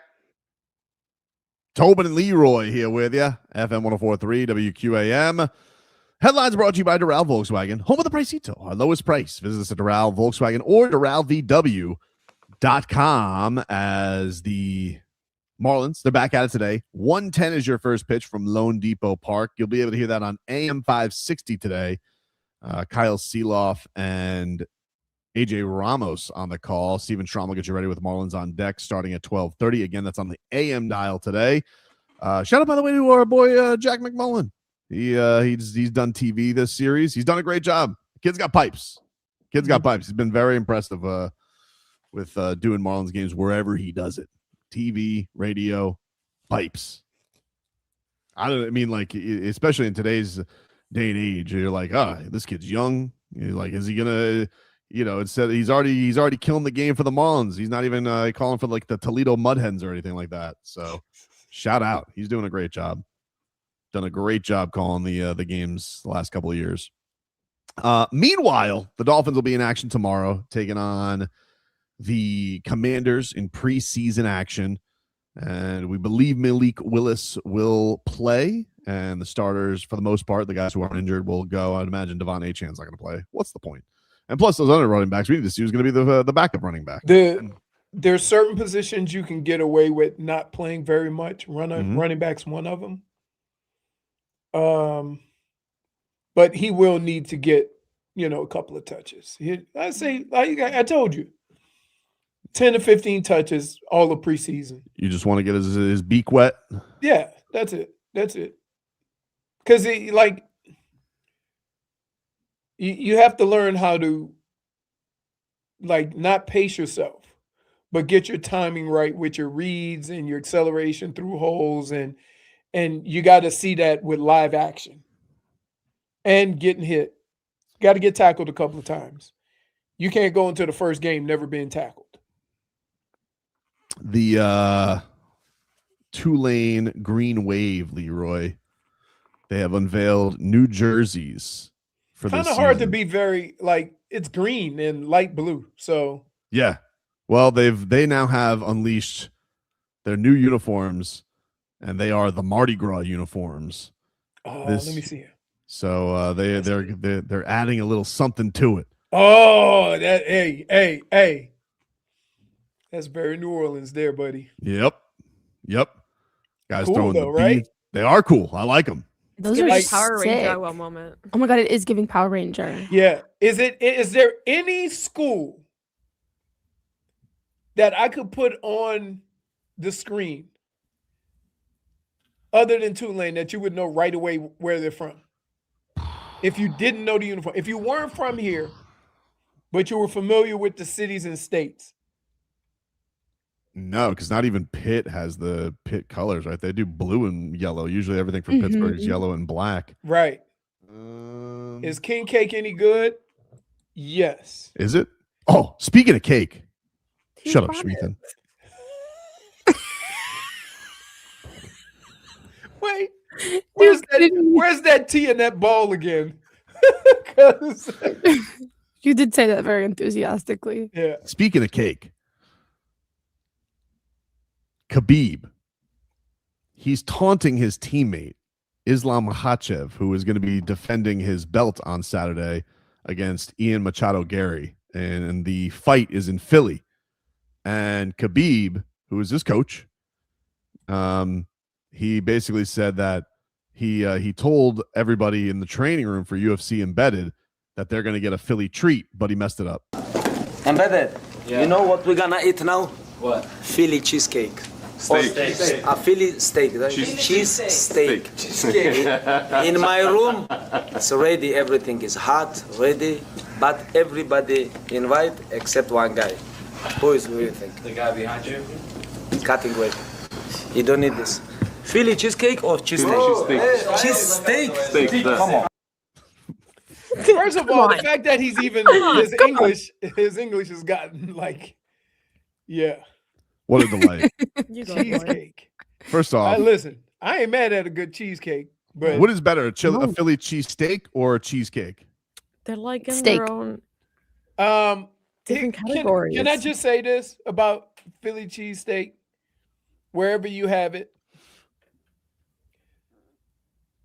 you can have a bad one and scar you. But I've never had a bad cheesecake. Never had bad cheesecake, really? No. Not even those ones. Are you sure? I feel like I've never had a bad cheese. Now, I will say this. When the cheap bastards over at Cheesecake start putting cake in between their cheese, like, yeah, I'm not talking about like that. But no matter where you go, if you say, oh, look, they got cheesecake, let me get a cheesecake. Have you ever said, too dry, too this, too that? Not enough. Not really. I don't like when they there's those cheesecakes at Italian restaurants. They try to get a little too foo-foo and like this, like, oh, it tastes just like cheese. And I'm like, that's not the point of it, though. I agree. Like there can be too tangy. So it's cheesecake, but it's not. They don't. No. Yeah, there are cheesecakes like that where they try and make it too authentic. Now, like you need it to be a little. You need to be a little sweet with the cheese. Mm-hmm. I will say this. The cheesecake where they put the little, strawberry sauce and then the strawberry on the top, that strawberry could kick rocks. Really? I like the strawberry. It's too wet and runny. Boom. I like the sauce. Kick that strawberry right off. I actually hate plain cheesecake. Completely? It needs to have, I need to have like turtle cheesecake? Turtle? I mean, I don't think I've ever specifically had cheesecake. You never had turtle cheesecake? No, what is turtle cheesecake? Is that with caramel? Caramel, nuts, and chocolate. I don't like nuts on cake. How about I tell you what? Listen, I do not like key lime pie. To grow up, Jennifer. Wait, I just said neither do I. Well, I feel like you guys have played 18 holes the way you've been teeing each other up. First of all, he was wrong the first time. So here's the deal. I do not like key lime pie because it reminds me of lemon meringue pie. It's way too soft. Terrible take, but all right. Key lime cheesecake, I love. It's essentially almost the same thing. Not. The texture is totally different. The texture of a key lime pie is way different than the texture of a cheesecake. They're both delicious textures. My favorite cheesecake is the Oreo Extreme from Cheesecake Factory. That's an Oreo cake. It's not a cheesecake. There's no cake involved. There is no cake involved. No, that's not a real cheesecake though. That's like that's a souped up cheesecake. My favorite is turtle cheese. I like turtle cheesecake. Turtle cheesecake. I've had But we're okay, so we're all in agreement though. A cheesecake is better than a cheesesteak. No, I said you say really think a cheesesteak, a Philly cheese is better? You don't even eat steak? What did you say? I don't eat like what is the word I'm looking for? Like filet or New York strip. Okay, so you'll take a steak sandwich with shaved steak. Yeah, like I can do that. But you won't eat a steak. Well done. I don't like. I need it well done. Very small pieces. Also, like chopped up steak. I can't. Dulce de leche cheesecake is awesome too. Dulce de leche. Dulce de leche. You could. I could. If I could fill a pool with dulce de leche, let's go. Do the backstroke in it. All you have to do is jump in. Delicious. You'd get stuck. No, he's a big dulce de leche. Just look at it. I don't like that. Why? How about? Right. Have you ever had the strawberry swirl one? That one's tasty. No, it's too plain. Also, what hides the cheese? Do you think that like Khabib thinks that it's good coaching to just be like, hey, I'm going to eat delicious things right next to the guy I'm coaching because it's good for him? I think he's more celebrating the fact that he don't have to weight cut anymore. Oh no, definitely not. Right? Yeah. You know what we're gonna eat now? What? Philly cheesecake. Steak. A Philly steak. Cheese steak. In my room, it's ready. Everything is hot, ready. But everybody invite except one guy. Who is who you think? The guy behind you? Cutting weight. You don't need this. Philly cheesecake or cheesesteak? Cheesesteak. Steak. Come on. I just love how he throws his hands up. Come on. You know, Khabib had a famous weight cutting mishap one time with tiramisu. Remember, he missed the Tony Ferguson fight, and they thought he wasn't going to make weight, And Tony Ferguson blamed him because it says because you ate that tiramisu during the week. Tiramisu can kick rocks, by the way. Yes, it can. You're wrong. What? If it's done right. Yeah, it has to be done right. It is good. 'Cause I don't like tiramisu. But I've gone to places where it's. You know what else? You know what I don't like? Flan. I agree with you. I feel like I'm eating a sponge. I feel like again, it has to be whoever makes it. I don't listen. My but neighbor. I hate when I say I don't like they something, give they say us you haven't had it prepared right. Yeah, you ever have a kakitia come to a event saying, "Oh, you've never had my flan," and I'm like, what? What A is bird. that? Yeah, like a tia who's Cockatiel. cocky, Okay. A what? like an ant. Tia. Oh, an ant. Oh, a cocky tea. Oh, I don't like thought the you way were talking about a bird. I don't like the way you said that at What? all. If you have a cocky tia and she comes there and Why she's does like, it sound like a "Oh, bird?" you've never had my flan." A tia who is cocky. Well, that's not all right. Fine. I mean, if you want to get all Anglo about it, sure. That's how you can say it, Jennifer. You could also just be like a cocky tia. Like you were like a cocky tia. Yeah, it Why sounds did you like a say bird. All right, a couple of gringos over here. Jeez, you can't even have it roll off the tongue, Leroy. Okay, Look at douche. look at the Spanish speakers accusing me of speaking too fast. Jeez. Shoes on the other foot, apparently. But that absence. So like they'll be, "Oh, you got to try mine." I'll be like, "I try it every Thanksgiving, dude. It's the same. No, I don't like flan It's either. the same every Thanksgiving, Leroy." Oh. Listen. Cheesecake. All right, we've lost him. Yeah, that's it. He's He's done. He's done already for. ordering. He's looking. He's for going to some. Well, I mean, I'm gonna just shut up because I thought you were talking about a damn bird and you were talking about an ant. Like I'm out. You We wouldn't think of skipped past the part where he said it's a bird. Like if we were crazy. Right. Right. Like I just figured, you know what? Here's what I'm gonna do. I'm gonna shut the hell up because nobody really caught it. Oh, I What's- caught it. Oh, I caught it. But wait, didn't you think he was talking about a bird? I didn't know what he was saying. A cocky tia. A cocky tia. People deal with cocky tias all the time. You're telling me you don't have a tia who's a little too confident in herself?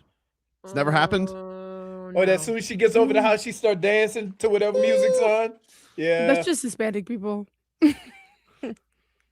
Take a break. More to come. We're back after this. WQAM brought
All right, welcome back, everybody. It is Tobin and Leroy here with you on FM 104.3 WQAM.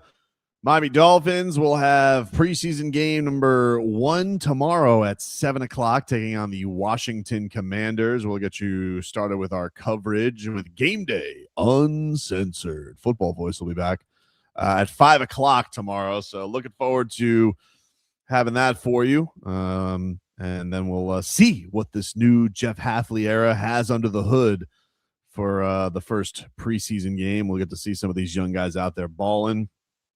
And we're closing in on the football season, 1 month away today from kickoff from the Dolphins' start of the season. So looking forward to it. We'll play a little Goosies, no Goosies later on this hour. And then we will also find out today the Marlins, they play at 1:10, and in the middle of the Marlins game, the NBA schedule will be released. I got to imagine the Miami Heat will have many more national TV games than they had from their 5 last year. In fact, I think they already have 5 of just the early announcements. So they've already gotten the Giannis rub, which is good to see, getting put back into the national limelight once again. So they got – I think they got Wemby for President's Day. That'll be fun.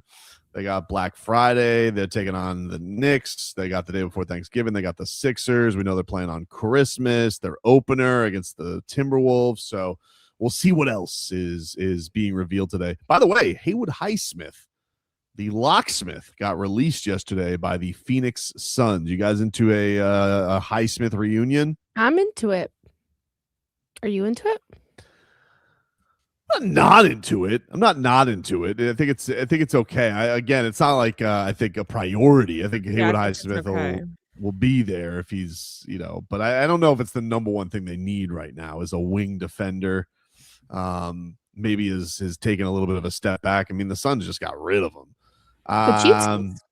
He is for the cheap. Everybody will be for the cheapskies. That's true. Everybody is for the cheapskies right now. You don't even know what we're talking about. And you come up in here. Probably you don't even know what we're talking about.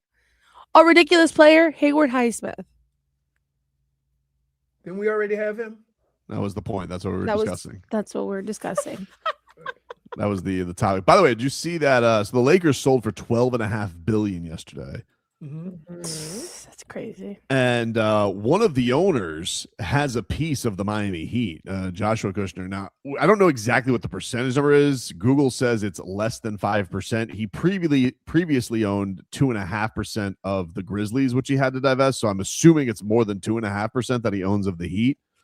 But he has to sell that. And I was just thinking to myself, how the hell do you go about that? Because you got to go find somebody. So let's say the Heat are worth $6 billion now. I don't know. That's what Google says that they're worth right now, $6 billion. How do you go about finding somebody who wants a piece of the Heat for like $300 million? That's crazy, right? Like, who do you go to? Like, anybody want this? I got some Heat over here. Who do you find? Or is that something that can be had for the cheapskies? Because he's just got to get rid of it. Maybe you can get a good deal on the Heat right now. Who wants a piece of the Heat? Anybody want in? You want in, Leroy? It's a crazy thing. Like, unless you can afford to buy the whole team, $300 million is a lot of money to spend on 5% of something. Right. It is a lot. Right. So what do you like? And so like, oh man, I got this Lakers. So piece. what if I told you this? Mm-hmm. In 4 years, the team will be worth $9 billion. Yeah, so you'd be, I mean, what are you talking? You'd be like, you triple your money. No, you'd only add maybe 25, 30%. It's already worth 6. All right. So if it goes to 9, that's half. So you would then get $450 million back. Yes, I mean, like it's all rich stuff. But to invest $300 million, right? Like that's a unless you're just somebody that has a couple of $1 billion and you want to invest money. No, I get it. Like I mean, they live down here in Miami. They're like, yeah, would it be cool to own a piece of the Heat? I don't know if the Heat are ever going to sell either. Like, I don't know if Mickey's ever going to sell his. No, they're positioned for it to just get passed down. Yeah, I don't know if the Heat are an interesting one because it's like it's a family thing. It's been in the family forever, and it's going to get passed to Nick Harrison. I mean, Nick Harrison's already running the team, right? So it wasn't an investment. You probably, it was like a family project almost. Yeah, you would need somebody to come in and probably be like, "Oh, you guys are worth $6 billion. We'll pay you $15 billion." Like, is there a number? I don't know. I don't know what the number is. You're not gonna sell anything close to 12. You might be able to squeeze 7. Well, we don't know because what happened here, basically what they said was this sold for 10, which was crazy for the record. And what happened basically is this guy who owned it, who also owns the Dodgers, he is scrambling, and basically they said, we're going to give him an offer he can't refuse. And he's just like, oh, to get you out of your trouble is $2 billion profit. Right. So I'm saying my point is for the Heat, like if you told the Heat they're valued at $6 billion and somebody offered the Harrison 7, like, would that make them sell, or would they just be like, nah, no, we're still keeping the team? Like, I think they still keep the team for this reason. The decision is not about money.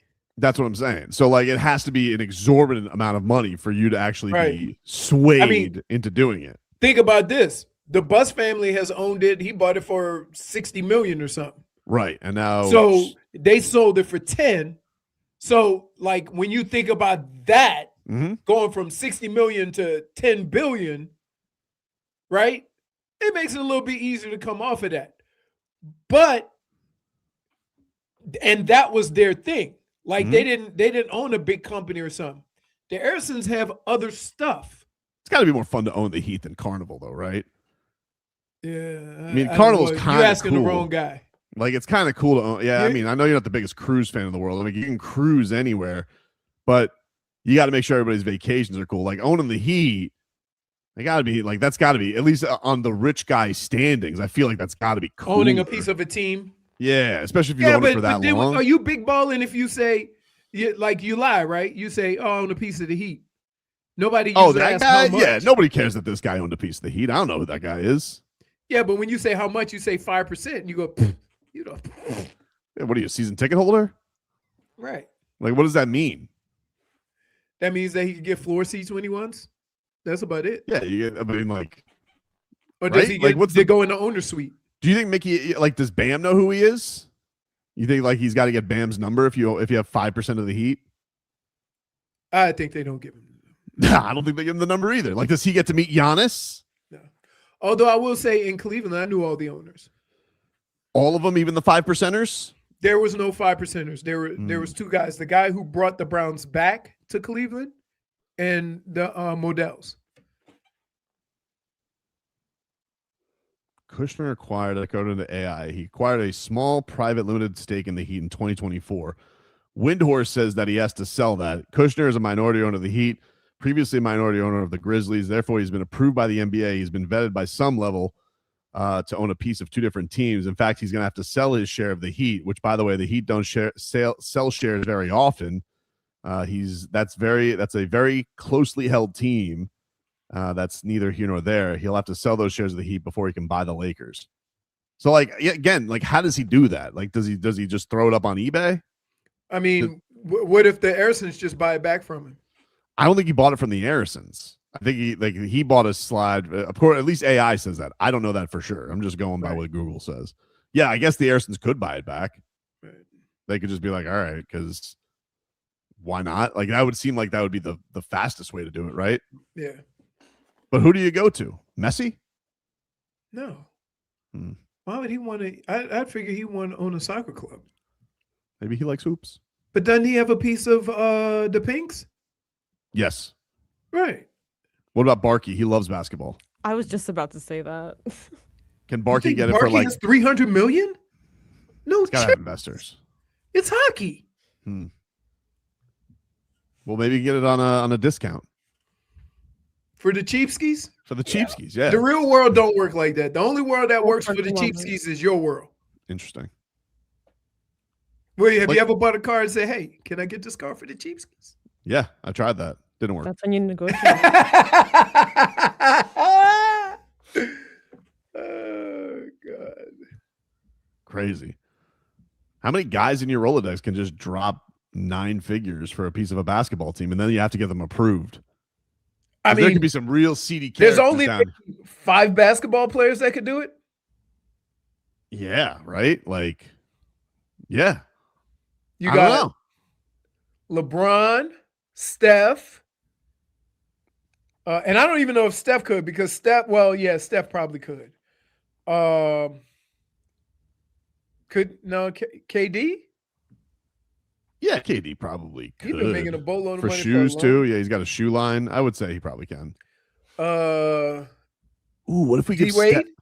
What if he sold to D Wade and D Wade sold his shares? Ooh, so he did a swap skis? Well, he can't swap it. He can't swap.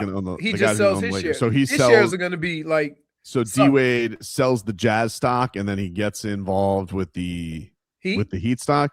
See, yeah. I think the thing is D Wade also owns a piece of the Mammoth as well. So I think it depends. I don't know what. Well, you sell all the shares. I don't know what's better, owning one basketball team or owning a basketball team and a hockey team. I don't know what's more valuable. Oh, that's right. The Mammoth. Oh, I don't know. It's a good question. Yeah. Who down here could? Because I think D Wade got a real sweetheart deal for that Jazz thing. I don't know if he's giving that up. Let's see. Didn't Magic have a piece of the Lakers and the Dodgers? He definitely has a piece of the Dodgers, and right. I think the idea was he was going to be back running the Lakers in some way, which is why everybody thought Pelinka was going to get fired because remember they don't like each other. So I think that which is weird to say. Like you got to be pretty bad if old Smiley Magic don't like you, right? Yeah. Well, you know he didn't enjoy being GM either. No, remember he's like I can't tweet. He loves to tweet. Yeah. And he only tweets nice things. That was the thing that was crazy about it. He's like, I miss tweeting. I'm like, but your Twitter is so boring. I couldn't believe it. I'm like, that's what you miss?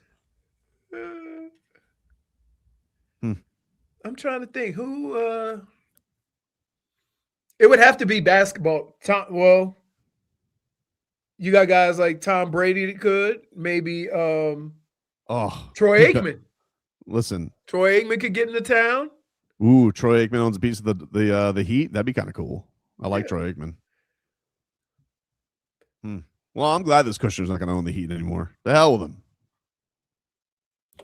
You didn't even know he owned a piece of the Heat. Such an odd thing to have a stance on. I'm kidding. You didn't even know he owned a piece of the Heat. Hetty has no limits, guys. It really doesn't. He didn't even do anything to you. Messing around. It's just you didn't know he was there either. Of course I didn't. That's why I don't care whether he's here or not. Isn't his brother? not that he can go to hell. Isn't his brother solving the Iran crisis? I don't know. Jared? Is he? Yeah, I think that's what he said over there. Well, the thing that's funny about this, he's also bought the team with Bob Iger from Disney, and apparently Bob Iger is a huge Clippers fan, which is also really weird. It would be like you being a Celtics fan and you buying the Heat. Super strange. Why would you? Well, do that? I mean, what about remember what's his name bought Boston? He owned the Marlins. Yeah, but there's not really there's not like a crosstown tie there. Yeah, I got you. You know? Yeah. And he kind of held the Marlins just for like because he was one of the few guys, but he wanted to get the hell out of here super quick. He didn't care about that. He's talking about John Henry. They all do. Like they all think it's great to own a team, and then when they get the team down here, they're like, right? Yeah, I don't know. At least the guy that owns it now didn't come in here talking about all the stuff he was going to do. He brought in a guy that was going to go at it a certain way, and it's going to be efficient and affordable. And we all knew that. Who are you talking about? Bruce Sherman? Yeah. Well, no. What actually happened originally is the whole thing was they wanted Jeter to own the team, but Jeter was deadbeat Jeets, and he didn't have enough money for a team. And so Jeter was with Jeb Bush originally. Yeah. And Bush was saying A-Rod has more money than Jeter? I think A-Rod does have more money than Jeter. I mean, he owns the Timberwolves right now, but they bought that for I don't even think that went for $1 billion. Remember the guy tried to take it back. Right. No, it went for more than $1 billion, didn't it? Maybe it was a little over, but it was nowhere near 12. So that's what 3 years ago? I think it just finished like 2 years ago. Yeah, 2 years ago. You're telling me that no basketball. There was a basketball franchise 2 years ago worth less than $1 billion. No, they didn't sell that for less than $1 billion. Let me see. Aaron Price to buy Wolves. I mean, think about this. The baseball team sold for 1.1. I'm having a hard time believing that 1.5. He bought it for. That's still really cheap. Yeah, because because the guy tried to take it back. Glenn Taylor was like, "No, I don't want to sell it." Because he realized he could get 3 or 4. Yeah, so they still got a pretty, like, what did the Blazers just sold, and they hate that guy. 6, 7. Portland, not the stock. It says it's valued at 4, but what did he buy it for? Just recently? Yeah. I would say. We're sold at a valuation of 4.2. Yeah. Right. Think about that. The Portland Trailblazers. The Timberwolves have had a lot more success than the Portland Trailblazers in recent years. And they sold for 1.5. And now one went for 12. So right. Well, it's the Lakers. I understand it's the Lakers. The Lakers, the Boston, New York. I think it went for twice of what Boston did. Boston, I think, went for like 6, I think, recently, because they recently sold. Right. And you get MSG with that, right? Not MSG, but the Garden. I don't know. I don't know who owns. No, I don't think so, because I think the they leased the Garden. Yeah, who the hell? Oh, the stupid Bruins. Hate that team. That's why they slip and slide on the parquet. Hate that parquet. All right, we'll take a break. Back after this. Odyssey Stars and Strings.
All right, welcome back, everybody. It is Tobin and Leroy here with you on FM 104.3 WQAM.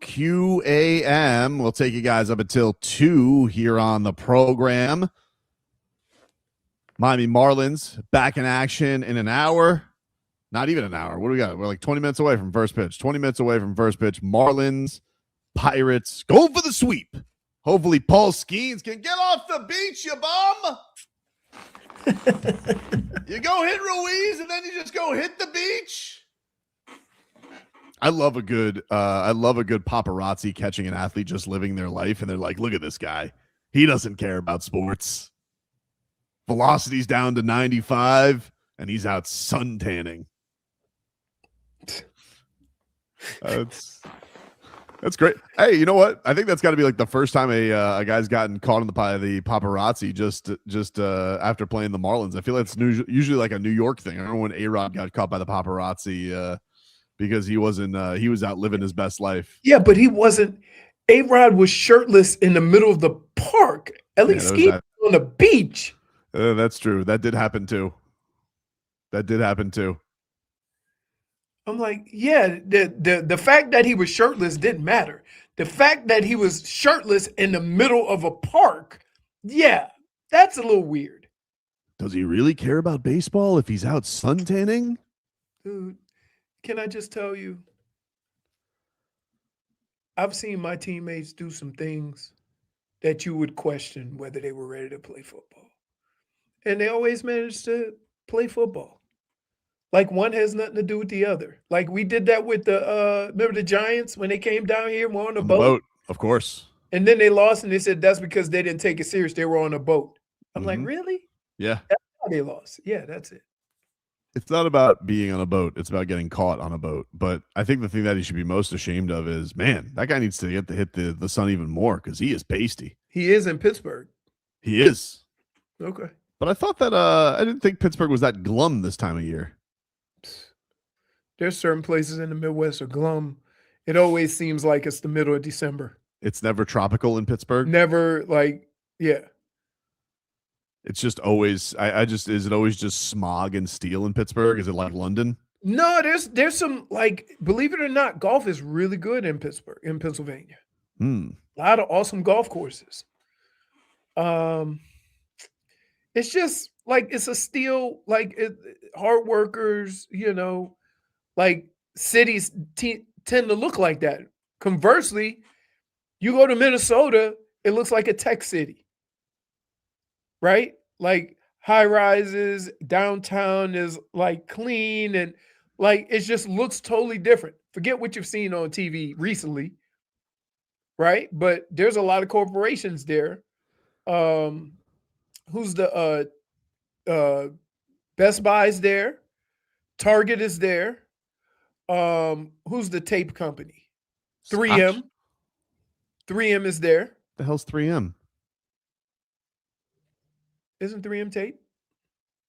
Or technology? Something like that. I have no idea. When you said tape, the only brand I think of is Scotch. Or no, duck. 3M. You never seen 3M tape? Frog tape. For painting. What? That's a brand. I know it is. It's green and blue. Yeah. I know what frog tape is. Okay, so why are you giving me the look? Yeah, so why am I getting the look? Because I was naming the name of a company. You asked me what, and then you started naming off tapes. I was trying to think about how many tape companies I could name. I like duct tape. Even though my favorite is?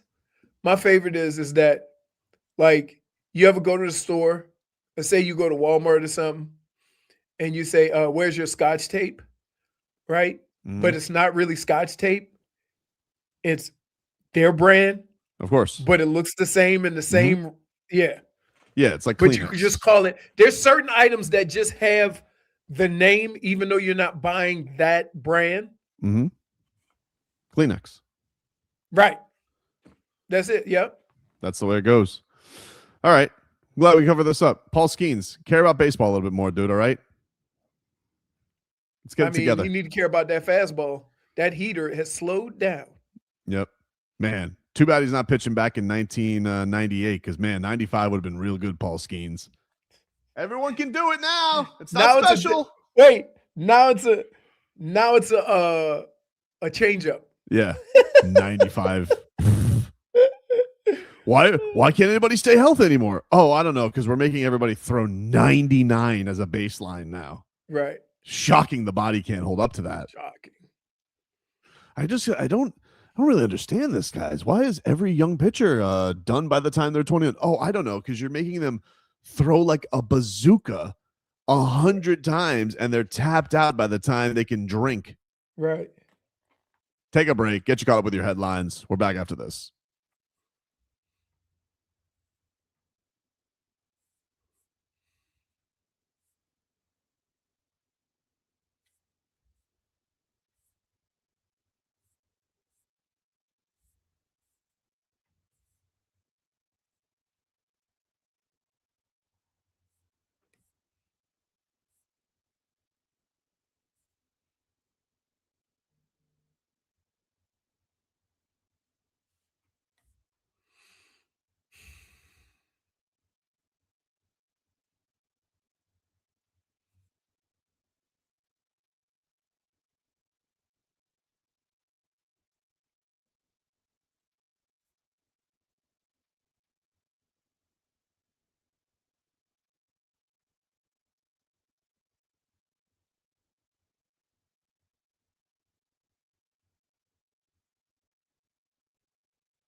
All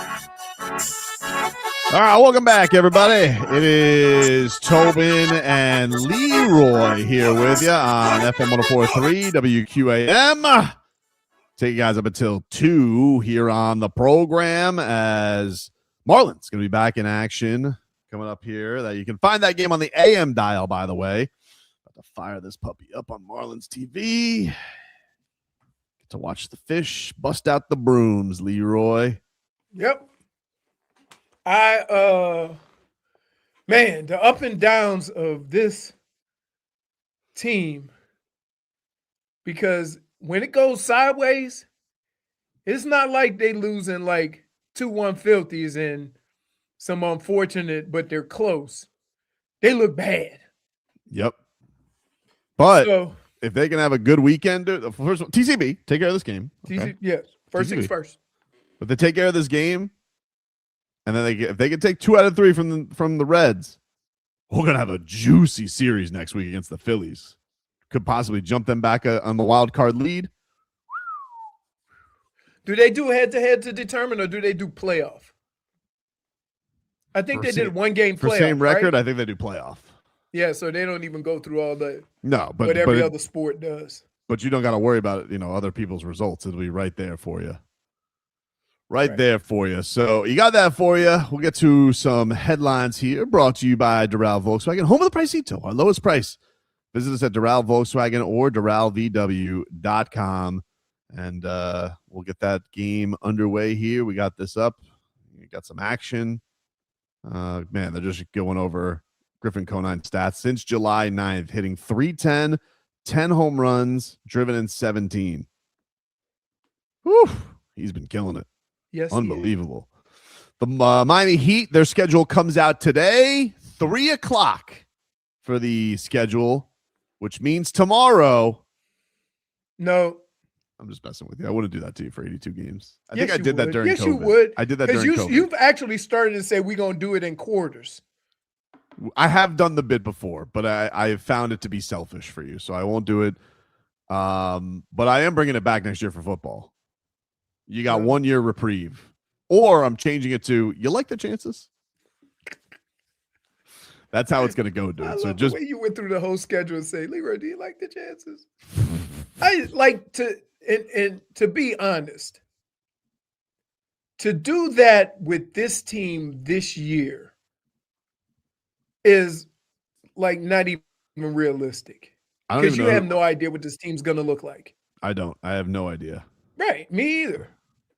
Like, because we said, let's be honest, we said the same thing about New England a couple of years ago about them being so young, and then they took advantage of the easiest schedule in football with all the teams they played in the playoffs having significant injuries. Mm-hmm. Right? Well, we got an update here. Jayden Daniels, he said, this is a report from Matt Moscana from LouisianaSports.net. He writes that Jayden Daniels personally reached out to LSU leadership before fall camp to express his displeasure with the decision to allow sophomore cornerback DJ Pickett to wear number 5. He was made aware when photos leaked of Pickett wearing his number. And apparently, how about this? It's gotten so bad. Daniels camp has requested LSU return its copy of the Heisman Trophy. No, can't do that. The Heisman gives them a copy. He doesn't give it to him. He doesn't get to determine where that goes. You see, that's what how I'm bad saying? it is, though. But so Brittney, you were 100% correct in your assessment. I'm going to give you some names. Paul Hornig went to Notre Dame. His number is still being worn. Steve Spurrier at Florida, his number is still being worn. Tim Brown, still being worn. Baker Mayfield, still being worn. Kyler Murray, still being worn. And Charles Woodson. Yep. And down here, Gino Torretta. So, like, the way the Canes do it, and Dade South was saying this, but the official policy is from the Canes. First off, you can't even get your number retired. It can't even be up for debate until you're 10 years out of school for Right. the Canes, in particular. Mm-hmm. Gotcha. But they apparently give the players the numbers, but the player has a patch with the jersey that honors the player. That's cool. That's perfect. Perfect. So that's what they do. And apparently LSU, theirs even says that they have to be 5 years removed, which I don't believe Jayden Daniels is. This comes down to a Brian Kelly thing that he personally promised him that he wouldn't give the guy the number. Right. So, and I was reading that although no one's worn number 9 in LSU since Joe Burrow, it is technically not retired, and someone can wear it. It's just a weird number to start with. Let's go there. I mean, 9? I think. Yeah. You don't like 9? You don't. No, I'm not number saying that. 9? I'm like, how many people you know that are knocking the door down for 9? Who's That's the true. most famous number 9 is Drew Brees. Mhm. Is that the most famous number 9? Probably. Can't think of anyone else. Number 9. Right. Most Like, famous it's just a weird 9. number. It is a weird number. You're right. Like, I mean, it's really only a number that would be worn by a quarterback. Let's be honest. Right. or a kicker. Or a kicker. Or a kicker. Most famous number So 9. that in itself, Pella Larson. Pella Larson's. Well, Bobby Portis tried to pay him for it. And Pella said no. Yep. He says it means a lot to him. So, Oh. I mean, I don't know how much was offered, but he's also not a rookie. Like, they couldn't do what they did to Conwell, where they were just like, "Hey, big dog wants your number." That's true. Bevan Jordan, who was a tight end at UM, did wear number 9. yeah, but again, that's when you come in as a freshman, you get what numbers are available. Mhm. You ain't I ain't never heard nobody say I always wanted to wear number 9. That's true. Oh, I Joe had a very DiMaggio. popular number. Joe DiMaggio was 9. I thought that he was. Oh yeah, Tony. 5. I thought Look, Joe DiMaggio they was fixed it. 5. Tony Romo, Matthew Stafford. Those are all quarterbacks. Like it is a very Right. quarterback centric number. Right. Ted Williams, Drew Brees, Gordie Howe. Good. That's a good top. Wow, single digit hockey player? That's weird. That is weird.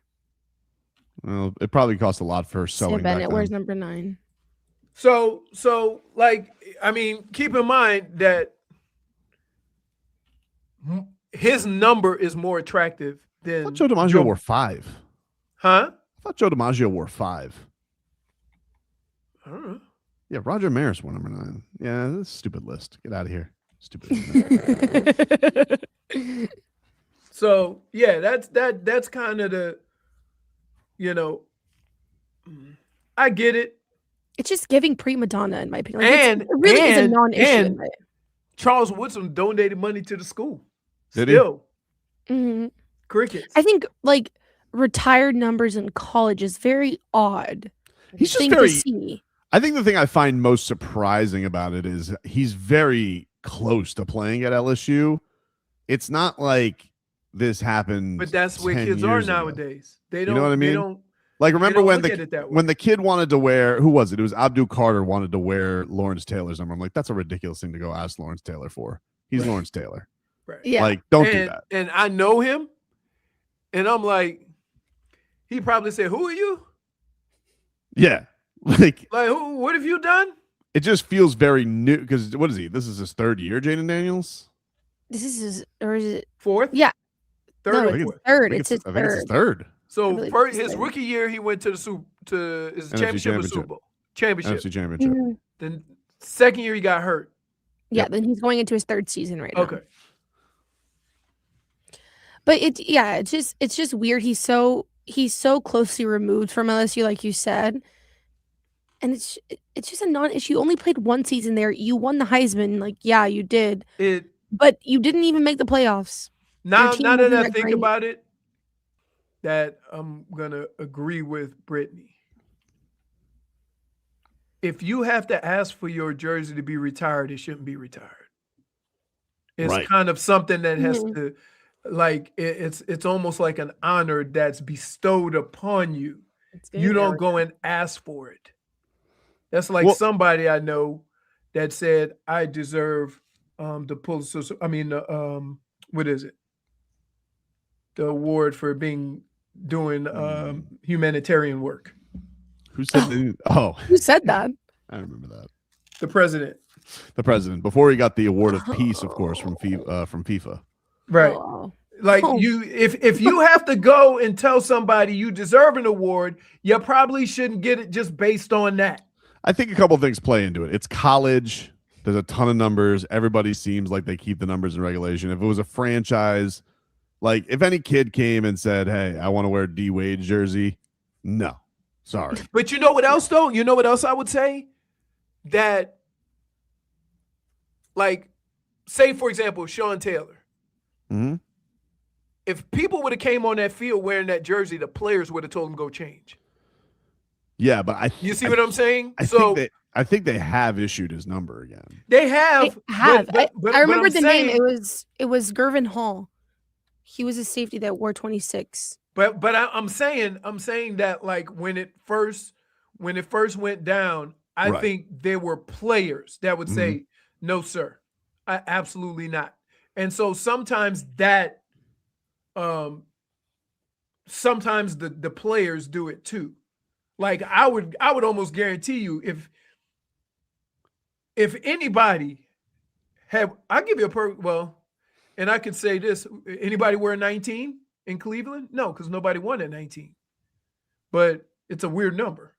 It is a weird number. Well, it was weird. I mean, Bernie wore 20 in college. That's even weirder for a quarterback. Didn't Doug Flutie wear double 20-something too? Yeah, I think he did. Yeah. I think he did. And then who was the big boy from Kentucky? He wore... Oh, Lorenzen. I think he wore 22. Yeah, he had double digits. Hefty His lefty. body was built for double digits. You could put the Brittney. He was Brittney. His nickname was the Hefty Lefty. Yes. Rest in peace, of course. Yes, Jared rest in Lorenzen. peace. Is he the most famous Kentucky football player of all time? No. I played with a guy from Kentucky, Mo Williams. Respectfully, I think I know Hefty Lefty better. I mean, you know the nickname better. Most famous Kentucky football players. This has been a weird show today. I've done some weird Googling. Google's like, what the hell are you doing? I'm not going to Google because Google don't listen to me. Let's see. It's not born in Kentucky, you stupid Google. Tim Couch. Oof. Is that the most famous? Yeah, because I got to tell you, you go to Cleveland and ask them about that.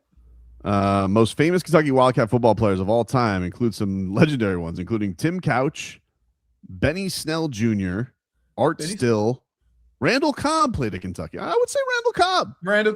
I would say Randall Cobb. I would say Randall Cobb is the most famous. You want to know how I know this isn't a good list?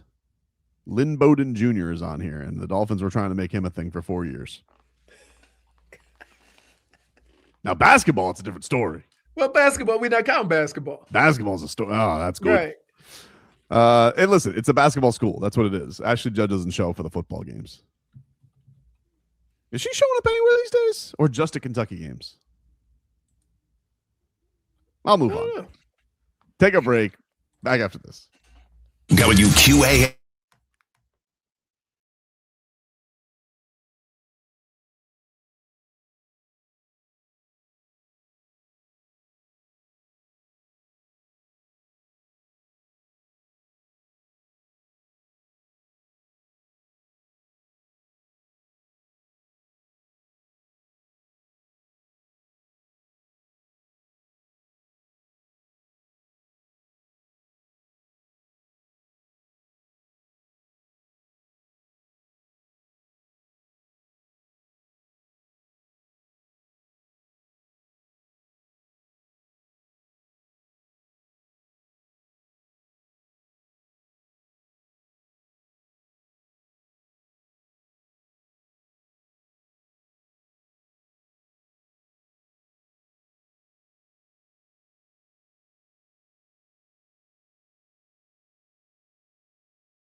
All right, welcome back, everybody.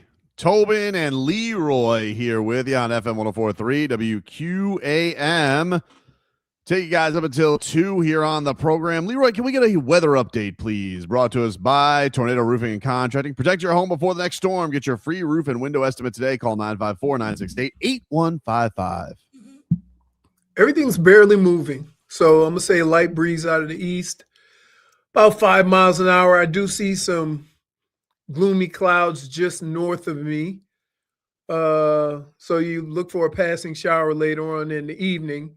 And I'm going to say it's about 91 degrees, hot as hell. Stay hydrated, champ. Gotta stay hydrated, champ. He's right. Meanwhile, we have the Dolphins in action tomorrow against the Commanders. What are you looking forward to most, Leroy, for preseason game numero uno? Just see how organized it is. I think one of the problems I had with Mike McDaniel, there was far too many times they had to use a timeout out of a break or the beginning of a game or whatever because they didn't have their stuff together and had to call a timeout early in the game. It's like the worst way to start a game, a season, or whatever. So I just want to see them be organized, in and out of the huddle, to the line of scrimmage, anything that needs to happen with your young quarterback, then he has an opportunity to do so. And then I just want to see him compete. I want to see him play hard. Like, you can fix the technique aspect of football, but the effort, how you play the game, those things you can't. Brittney, you got a player you're looking forward to seeing the most coming up tomorrow?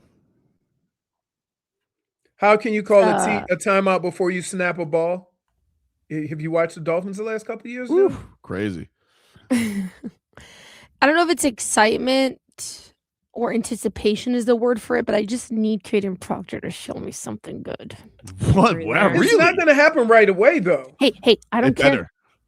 You know who's not even playing in the preseason because they've already shown all they got? Ruben Bain. Different position. Dude, we understand. You don't get your argument can't be different position. We're understanding it's a different position. The standard now is okay, we've established it's a different position. Now go be Jonathan Ogden. Fix exactly. it, dude. Fix it. I just need to see. I don't care if it's irrational. Everybody can call me irrational. Everybody can say whatever they want about me. I don't care. In order for me to feel confident in this new regime, I need to see that your first round pick is doing something good on the field. Just positive plays. I just need to see positive plays. I can agree with that. I don't even know if we're going to get to see the other first round pick because he got, I think, banged up. So I don't think Chris Johnson's going to play, I would imagine. I think the person I'm looking forward, I want to see more. I want to see that everybody's raving about this Caleb Douglas. I think I want to see him do some stuff. I want to see Caleb Douglas make a big play. If he does well, that means the quarterback's going to do decent, right? Yeah. But listen, they're going to be. I think with Malik Willis, I'm not going to. I'd certainly like to see him for the first time do some things, but that's I think the player, like a young player. Ultimately, I'm going to try and trust the regime, but I kind of want to see a rookie flash. I do agree with that. Like I'd like to see one of the young guys because it feels like they're getting the most buzz out of anybody in this entire camp. Maybe Jacob Rodriguez and that mustache. Oh, I'd love to see that mustache. You know what? That is a player I'm excited to see because that's my brother. Yep. Exactly, dude. Us Rodriguez have to stick together. I really am debating it. Or are you still mad about them not shaking Ruben Bain, so no jersey money for them this year? It's like because I said that if we drafted Ruben Bain, I was buying the jersey like on spot. Like it was not even like it was happening. And then the Rodriguez, I feel like I have to, right? Because like that's my last name. I have to do it. He's going to be one of the. I'm excited to see what he can do too. Everybody raves about him. If he could like come up with a turnover or something, that'd be pretty Goosies. Like it's the first preseason game. I'm trying to say what could give me the Goosies out of preseason game number 1. Well, I think you're going to see a lot of Rodriguez because young guys play a lot more. Mm-hmm. If he gives me the Goosies tomorrow, I might have to purchase the jersey. I might have to do it. Wow, on the first preseason game? Wow. I gotta get ready for the season. I gotta get ready for the season. I don't even have a Dolphins jersey, so I don't know. It needs to be like somebody that's, really captivating. Interesting. I do like that. Because what if he's a dud, and then I just have this He ain't gonna be a dud. Jacob Rodriguez jersey for what? And then people will be like, who is that? And then He ain't gonna be a dud. For me. It's me. He's not gonna be a dud. Dade South says loose goose floozy is contagious. No one's being a loose goose floozy, Dade South. Jeez. Just trying to enjoy some football for a little bit, Feel It doesn't something. sound like you're making it harder for yourself to enjoy football, to be honest. How am I making it harder for myself? By putting demands on like certain things It's that not demands. It's just what would you like? Like if I got to see something, what would I be excited to see? That's something I could see myself being excited. Be like, oh, a rookie receiver making plays is always exciting. It's probably one of the most exciting things as a football fan. Yeah, it's the most rarest of during preseason until you get to like the fourth quarter. Mm-hmm. You know what I mean? Like it's just a really hard thing for all of it to line up that quickly as far as quarterback and wide receiver, especially when they're young. He says, if you get Goosies over preseason game, your Goosies are loose. Yeah. I never said it was practice. There's And you guys get mad at me for saying that, but like, yeah. I don't like that he's saying it either. No one's liking that he's saying it. I'm not saying that we're being rational human beings. Yeah, Like, but Tobin never said that. At least you admit you're being irrational. Tobin would never. I don't think I'm being irrational. She can feel how she wants to feel. Right. She can feel how she wants to feel. Mm-hmm. Jennifer, you excited about anything tomorrow? What's the current status of Greg Dulcich? I think he's back. I think I don't think he's in the red jersey anymore. So I don't know if he's going to play, but I think he is available to play. You just want to see that glorious hair? Of course, in the wind. Understood. He has a good mustache too, right? It's not Jacob Rodriguez mustache. What are the kids saying? Mogging? Like his mustache has been out mogged by Rodriguez. Like he's got a pathetic mustache in regards to Jacob Rodriguez, but it's a nice mustache if you want to be like a yoga instructor. A yoga instructor on the beach. Right. Specifically on the beach. Like Leroy has a better mustache than Greg Dulcich does. That's so funny. He does. Didn't even take his comp. He didn't take his comp. No, because I can't. This is by accident. That's why. Doesn't mean it's not a great mustache. It's better than Dulcich's. As soon as on Tuesday, trim it up. We'll take a break. We'll close things out with little Goosies. No Goosies. That's next.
All right, welcome back, everybody. Tobin and Leroy. We're going to get to a little Goosies, no Goosies here in just a second. But before that, I want to let you guys know we got a chance for you to win some tickets to Stars and Strings today. If you guys want to win tickets to Stars and Strings, all to see in our sister station, Kiss Country presents Stars and Strings. It's going to be November at Hard Rock Live at the Seminole Hard Rock Hotel and Casino in Hollywood, featuring Lee Bryce, Kane Brown, Brantley Gilbert, Brandon Lake, Stephen Wilson Jr., and if you guys want to win tickets, text the word drummer to 20357. That's drummer, DRUMMER, drummer. Text that to 20357, and you're entered. For more information, go to WQM.com. It's a text contest. Message and data rates may apply. Don't text and drive. Jennifer, what do we have today for Goosies, no Goosies, huh? Well, how do we feel about the full NBA schedule that comes out at 3 p.m. today? How do I feel about it? Yeah, how do you feel about it? How do I feel about it? How do you feel about it? I feel like it's Goosies galore, dude. That's how I feel. Galore. The Miami Heat schedule is going to be out. I'm gonna dive through it. I'm gonna digest it. I'm gonna be looking at when road trips are, back to backs. Whew! It's all happening for us, baby. Goosies galore. Leroy? No Goosies. Why, dude? I'm sorry, Leroy. I didn't get that. What was that? No Goosies. I get more Goosies when the season starts and they start playing these games over than the schedule of when they're going to play these games. I never get excited for sports except sports. That's my impression of you. Oh my God, thank you so much for clearing that up. Just want to be clear. We had no idea. I only like sports that happen in the exact moment of sports. Maybe I'll talk about it for a day. But if it's future, no. He's so not entertained. He's not moved by your... I'll eat it. I'm He's sorry. just a little head in the You corner. get excited for the schedule. Not even the season. The schedule. That's just crazy. Love it. The schedule. Ooh, the schedule. Like everybody gets excited when the schedule comes out for football. All the teams know their schedule at the end of the last season. You know that, right? They don't know when they're going to play the games, but they know all the teams they're going to play. And yet you don't want to sit here playing that's a win, that's a loss. No! For something you would have known. Wow, Leroy. Jeez. Wait, that would just rain cloud over the schedule. My goodness. Hold on. I'm not rain clouding over nothing. I think you are. Okay. I'll tell you what, you always forget Leo Jimenez is on the Marlins, and then a day game happens. You're like, oh, yeah. It's like... I love that. Because everybody's got shades. Everybody's got shades on from going out the night before, so he has to play. I guess so. Nothing, by the way. Bottom of the second. Jennifer, are you excited? You got the Goosies for the schedule being out? Do I have the Goosies? Not necessarily, but you know. Oh, but you say not necessarily. Disappointing. If I say no Goosies, oh, you would have made I am disappointed. Look, I cannot go ahead and compare to Goosies galore. Like I can't be at Tobin's level. Wait a minute. You just have the regular Did you just Goosies. not I say just have a regular yucking happiness this towards. segment? Am I schedule? yucking? I And don't then think you so. said no Goosies too? She said not necessarily. I said not necessarily. And If I would have said that, You're here we go. That's not the game, Leroy. You're reigning over what I said, okay? Let's and relax. she said, and she also didn't yuck Tobin's yum like you No, did. I didn't. I There's still a can't massive say. difference. I still can't say I'm not disappointed though. I was hoping there'd be more support. Yeah, Brittney? there you go. Jennifer's Goosies have caveats. Verbal ninja. So I really want to be as supportive to you, Tobin, but unfortunately, Wow. I have my own personal reasons as to why, and I think everybody knows Heat what my jail? personal reasons. Heat jail, man. That means heat jail.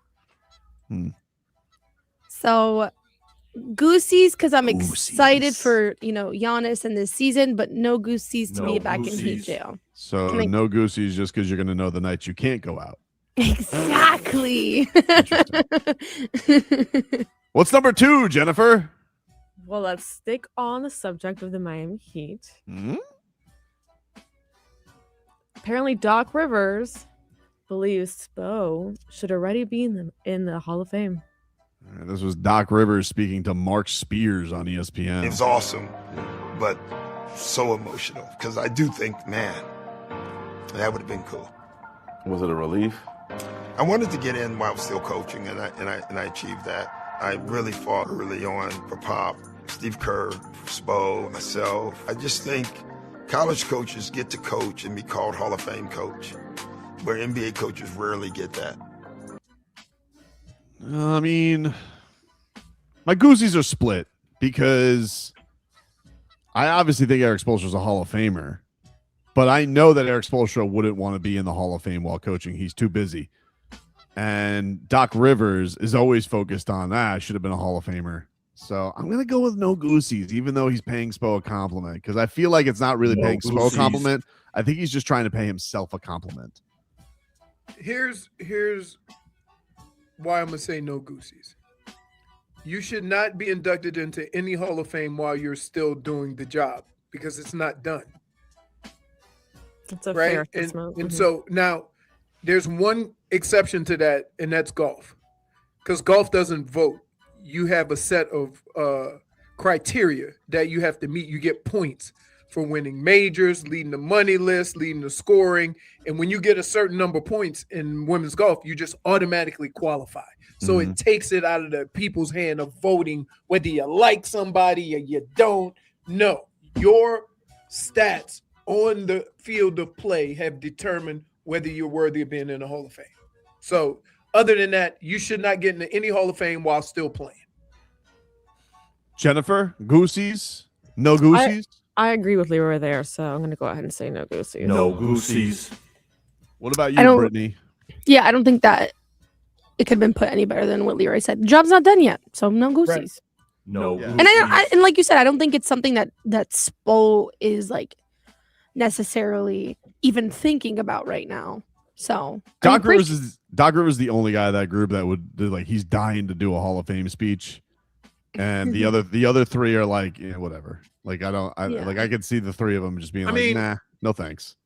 It like, to me, at certain jobs, the Hall of Fame should not be considered an accomplishment at the job if you're still doing it. I don't know if there's anybody I could picture less wanting to do a Hall of Fame speech than Eric Spoelstra. He just like if you want to talk about He's smiling again, guys. I know he just got his joy back. Attention and attention on himself. No, I can't see him wanting to do that. Although Mickey gave a pretty good speech, and I was pretty surprised that Mickey Harrison gave a good speech, because I would have said the same thing about him. Because he doesn't talk? Yeah, he doesn't talk. Yeah, that doesn't mean he can't. I mean, listen. Oh, it's that Goran Dragic slanderer. Hater. I'm more than sure that the owner of the Dolphins never talked as much as he did when he owned the Dolphins. And guess what we all said? Hey, how about you step away from the mic? Every time you say something, you step in it. Well, they told him that, yeah. I appreciate your enthusiasm, but you're killing us right now. Well, listen, if he was in charge of the Hall of Fame, everybody would be in the Hall of Fame, because he just kept doing the same thing. Did he say Chad he was going to be the next Dan Marino? Sure did. Said Philbin was going to be Shula. Yeah. He was Shula's Joe. What's number 3, Jennifer? Well, we're going to show a video of a man in the Philippines dealing with an octopus fighting back, guys. Oh my God. He can't. Where did he get the club? Where did he He's trying to beat it off. How did he get in this situation? Look at is that ink or blood? I don't know. Can we also talk about, you guys remember when Leroy told us that this was impossible? Wow. How about that? No. No. That wasn't the bet. It was a bet. Would you put an octopus on your head or something else? That was the conversation. It wasn't good, that you thought that you couldn't die from that. I mean, look at that man struggling. Why is it over his face? Why did he put it on his face? He didn't put it on his face. It has tentacles. Put it on his face. The thing's made of pure muscle. Why is it around his face? Poor man. Listen, if I had an octopus also, like is he on a paddleboard? First of all, that would never happen. But if I know. did, it would be out here. Paddleboard. What is that? It's a club or a pipe. I mean, like, you know it's got to be bad when you are risking kicking your own ass. Yeah, because he's suffocating. Good God. I got the Goosies. Listen, don't mess with nature. It's beautiful, but it can be cruel. Here it is. He said, "This is right, Dave South. Would you rather deal with an octopus on your head or a shark?" I don't think that's what we said. No, I don't. That's I'm just assuming. That's a conversation. It was one or something else. Does that scare you into not doing tickle stick? Because octopus and lobsters live near each other. No, I got the tickle stick for him too.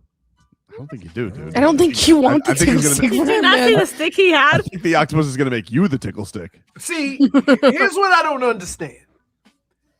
We show the afters a lot in these events. We don't show the before when how it got there. It could have been an intangible thing where he said, "Watch me put this on my face." He's Filipino. Why would it be an intangible? I mean, because of that. I mean, I think that's blood. I want to say it's ink. It's either blood or ink. Because I thought ink was black. Not always. You can't always believe the movies and cartoons. You got the Goosies? But that's what most of my animal knowledge comes from cartoons because I'm not going to get close enough to want to find out myself. Oh, Lord. No, I don't have the Goosies. Look at me. No Goosies. My first interaction with animals are going to be with delicious, delicious lobster and a tickle stick. Wow. He's not catching. Yeah, make it look cute. You're not going to do it. He's not going to do it. It's never going to happen. I'm going to do it. He's not doing it. He's not doing it. As soon as he sees a barracuda, he's out. Dave South said, there's octopus around lobsters, right? Yep. My eyes will be only on the beautiful lobster. And that's how you end up with an octopus on your face. on your face. Oh my gosh. Wait, just that I want you guys to Did you see how calmly Tobin said it? And that, my friend, is how you end up with an octopus on your face.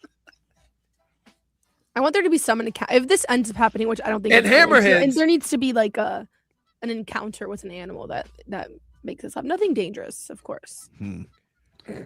J-Fig, you got the Goosies. Why y'all think I won't get in the water? Because you've said it 50 trillion times. Told me for 15 years you're not going to. Wait, Tobin. Remember, you had a group of people you would never trade. But what did you say? For Kawhi, for Giannis. This is different. This is you going into lobster. A different world. This is for lobster. World.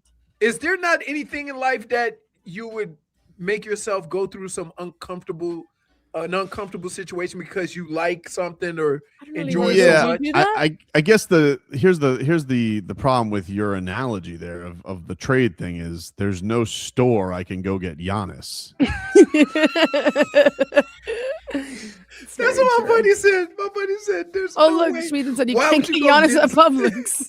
Good water where you could just go by. No, I want to do it one time. Okay. I'm there with you, buddy. Y'all don't believe me? No, we don't. No, I really don't. Fresh off injury? No. Are you practicing holding your breath in the pool? Are you allowed to do that yet? I can't get in the pool yet. How long can you hold your breath? I don't know. Right, exactly. Why is everybody so worried about how long I can hold my breath? He's gonna be with me. He don't know how long he can hold his breath. But I like going. I like being under the water. He has more experience. Like you haven't been underwater for a long period of time in the ocean. About for how long? years. For 20 years? We deciphered yesterday. In the ocean, I literally have. I did the the snorkel thing, but it was shallow water, and then I saw 2 barracuda, and Leroy was out. Baby steps, Leroy. Yeah, I feel like we should take you to the nut and get your training wheels on first before you go lobstering. Anyway, Jennifer, you got the Goosies from Filipino Octopus Man? No, because that's a terrible situation to be in. But yes, because he was able to remove it from his face. So I'm happy for him. Brittney? Goosies. I have Goosies just because we proved Leroy wrong about octopuses getting close to your face. Yes, because I remember vividly that you said that they couldn't do that, and that was crazy. Goosies. I don't remember what the argument was.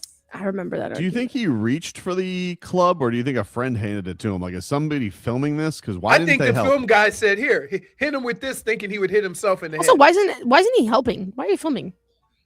Maybe he thought he had it under control. First or of maybe he all, didn't like him that much. My bigger point like is him that much. is how big is that little canoe where he got a film guy? He's in a paddleboard. I mean, films usually are. they also have like a setup. GoPros are pretty small. I mean, like I got a GoPro right here. It's this big, so he could film it pretty good. I mean, if he has a guy there. Give us one more, Jennifer. Well, guys, Creed has announced a 2006 tour. Creedmas. The band? The band. Yes, the band. I thought you would get ready to say another Creed Movie? 3 was coming out. It's like Creed 4, I think. Like Scott Stapp is Christmas? doing a holiday tour? Yeah. I don't think it's the first time they've done that. So Wow. Ryan talks about it all the time in promo. Huh. Wow. Rudolph reindeer's arms are wide open. I like all the songs just arms wide open. Frosty's arms are wide open. It's like, why does he keep just putting the characters in arms wide open? Listen, you know what? Goosies. I'm glad that he's found himself. T.I., got him on the up and up. And you know what? It's good to see that he's still doing things. Nope. No Goosies for you. You're not gonna go. You love going to concerts during that time. I go to see one band only. Well, It's the only one I'm this going one to do at now. Christmas time. It's the only one I'll go to again. Christmas Creed. Christmas Creed. Nope. I'm gonna take one last breath to go lobstering. That is correct. That's a point. Oh. Dave South's point, though, not yours. Are you guys gonna apologize when I go No. and Sure, but it's not Just going to go- happen. I won't apologize, but I will be very surprised and say I'm proud of you. you coming with me? I know, but I would go. I'm like, I've never thought about lobstering, but I'm definitely game for it. Yep. Yep. Do you do I bring do they pack a spear gun on your back in case? Bro, I don't know. We got to find a captain. Jennifer, you got the Goosies for Creed? Yeah, I do. I do have the Goosies for Creed. Goosies. Brittney? I have Goosies for the creativity of Creedmas. That's like actually really funny. Love it. But not necessarily for the actual like tour. I don't really. Trans-Siberian Orchestra and Creed. That's what says Christmas, That's That's music. That's music right there. All right, everybody. That's our show for today. We will talk to you rascals tomorrow. Giannis. And yeah, you ever have a kakitia come to a event saying, "Oh, you've never had my flan." A And I'm what? like, What is a that? bird. You wasted some perfectly good bacon on a nut. I want to suck all or squeeze all of the juice I can get out of that. I'll see y'all when I see y'all.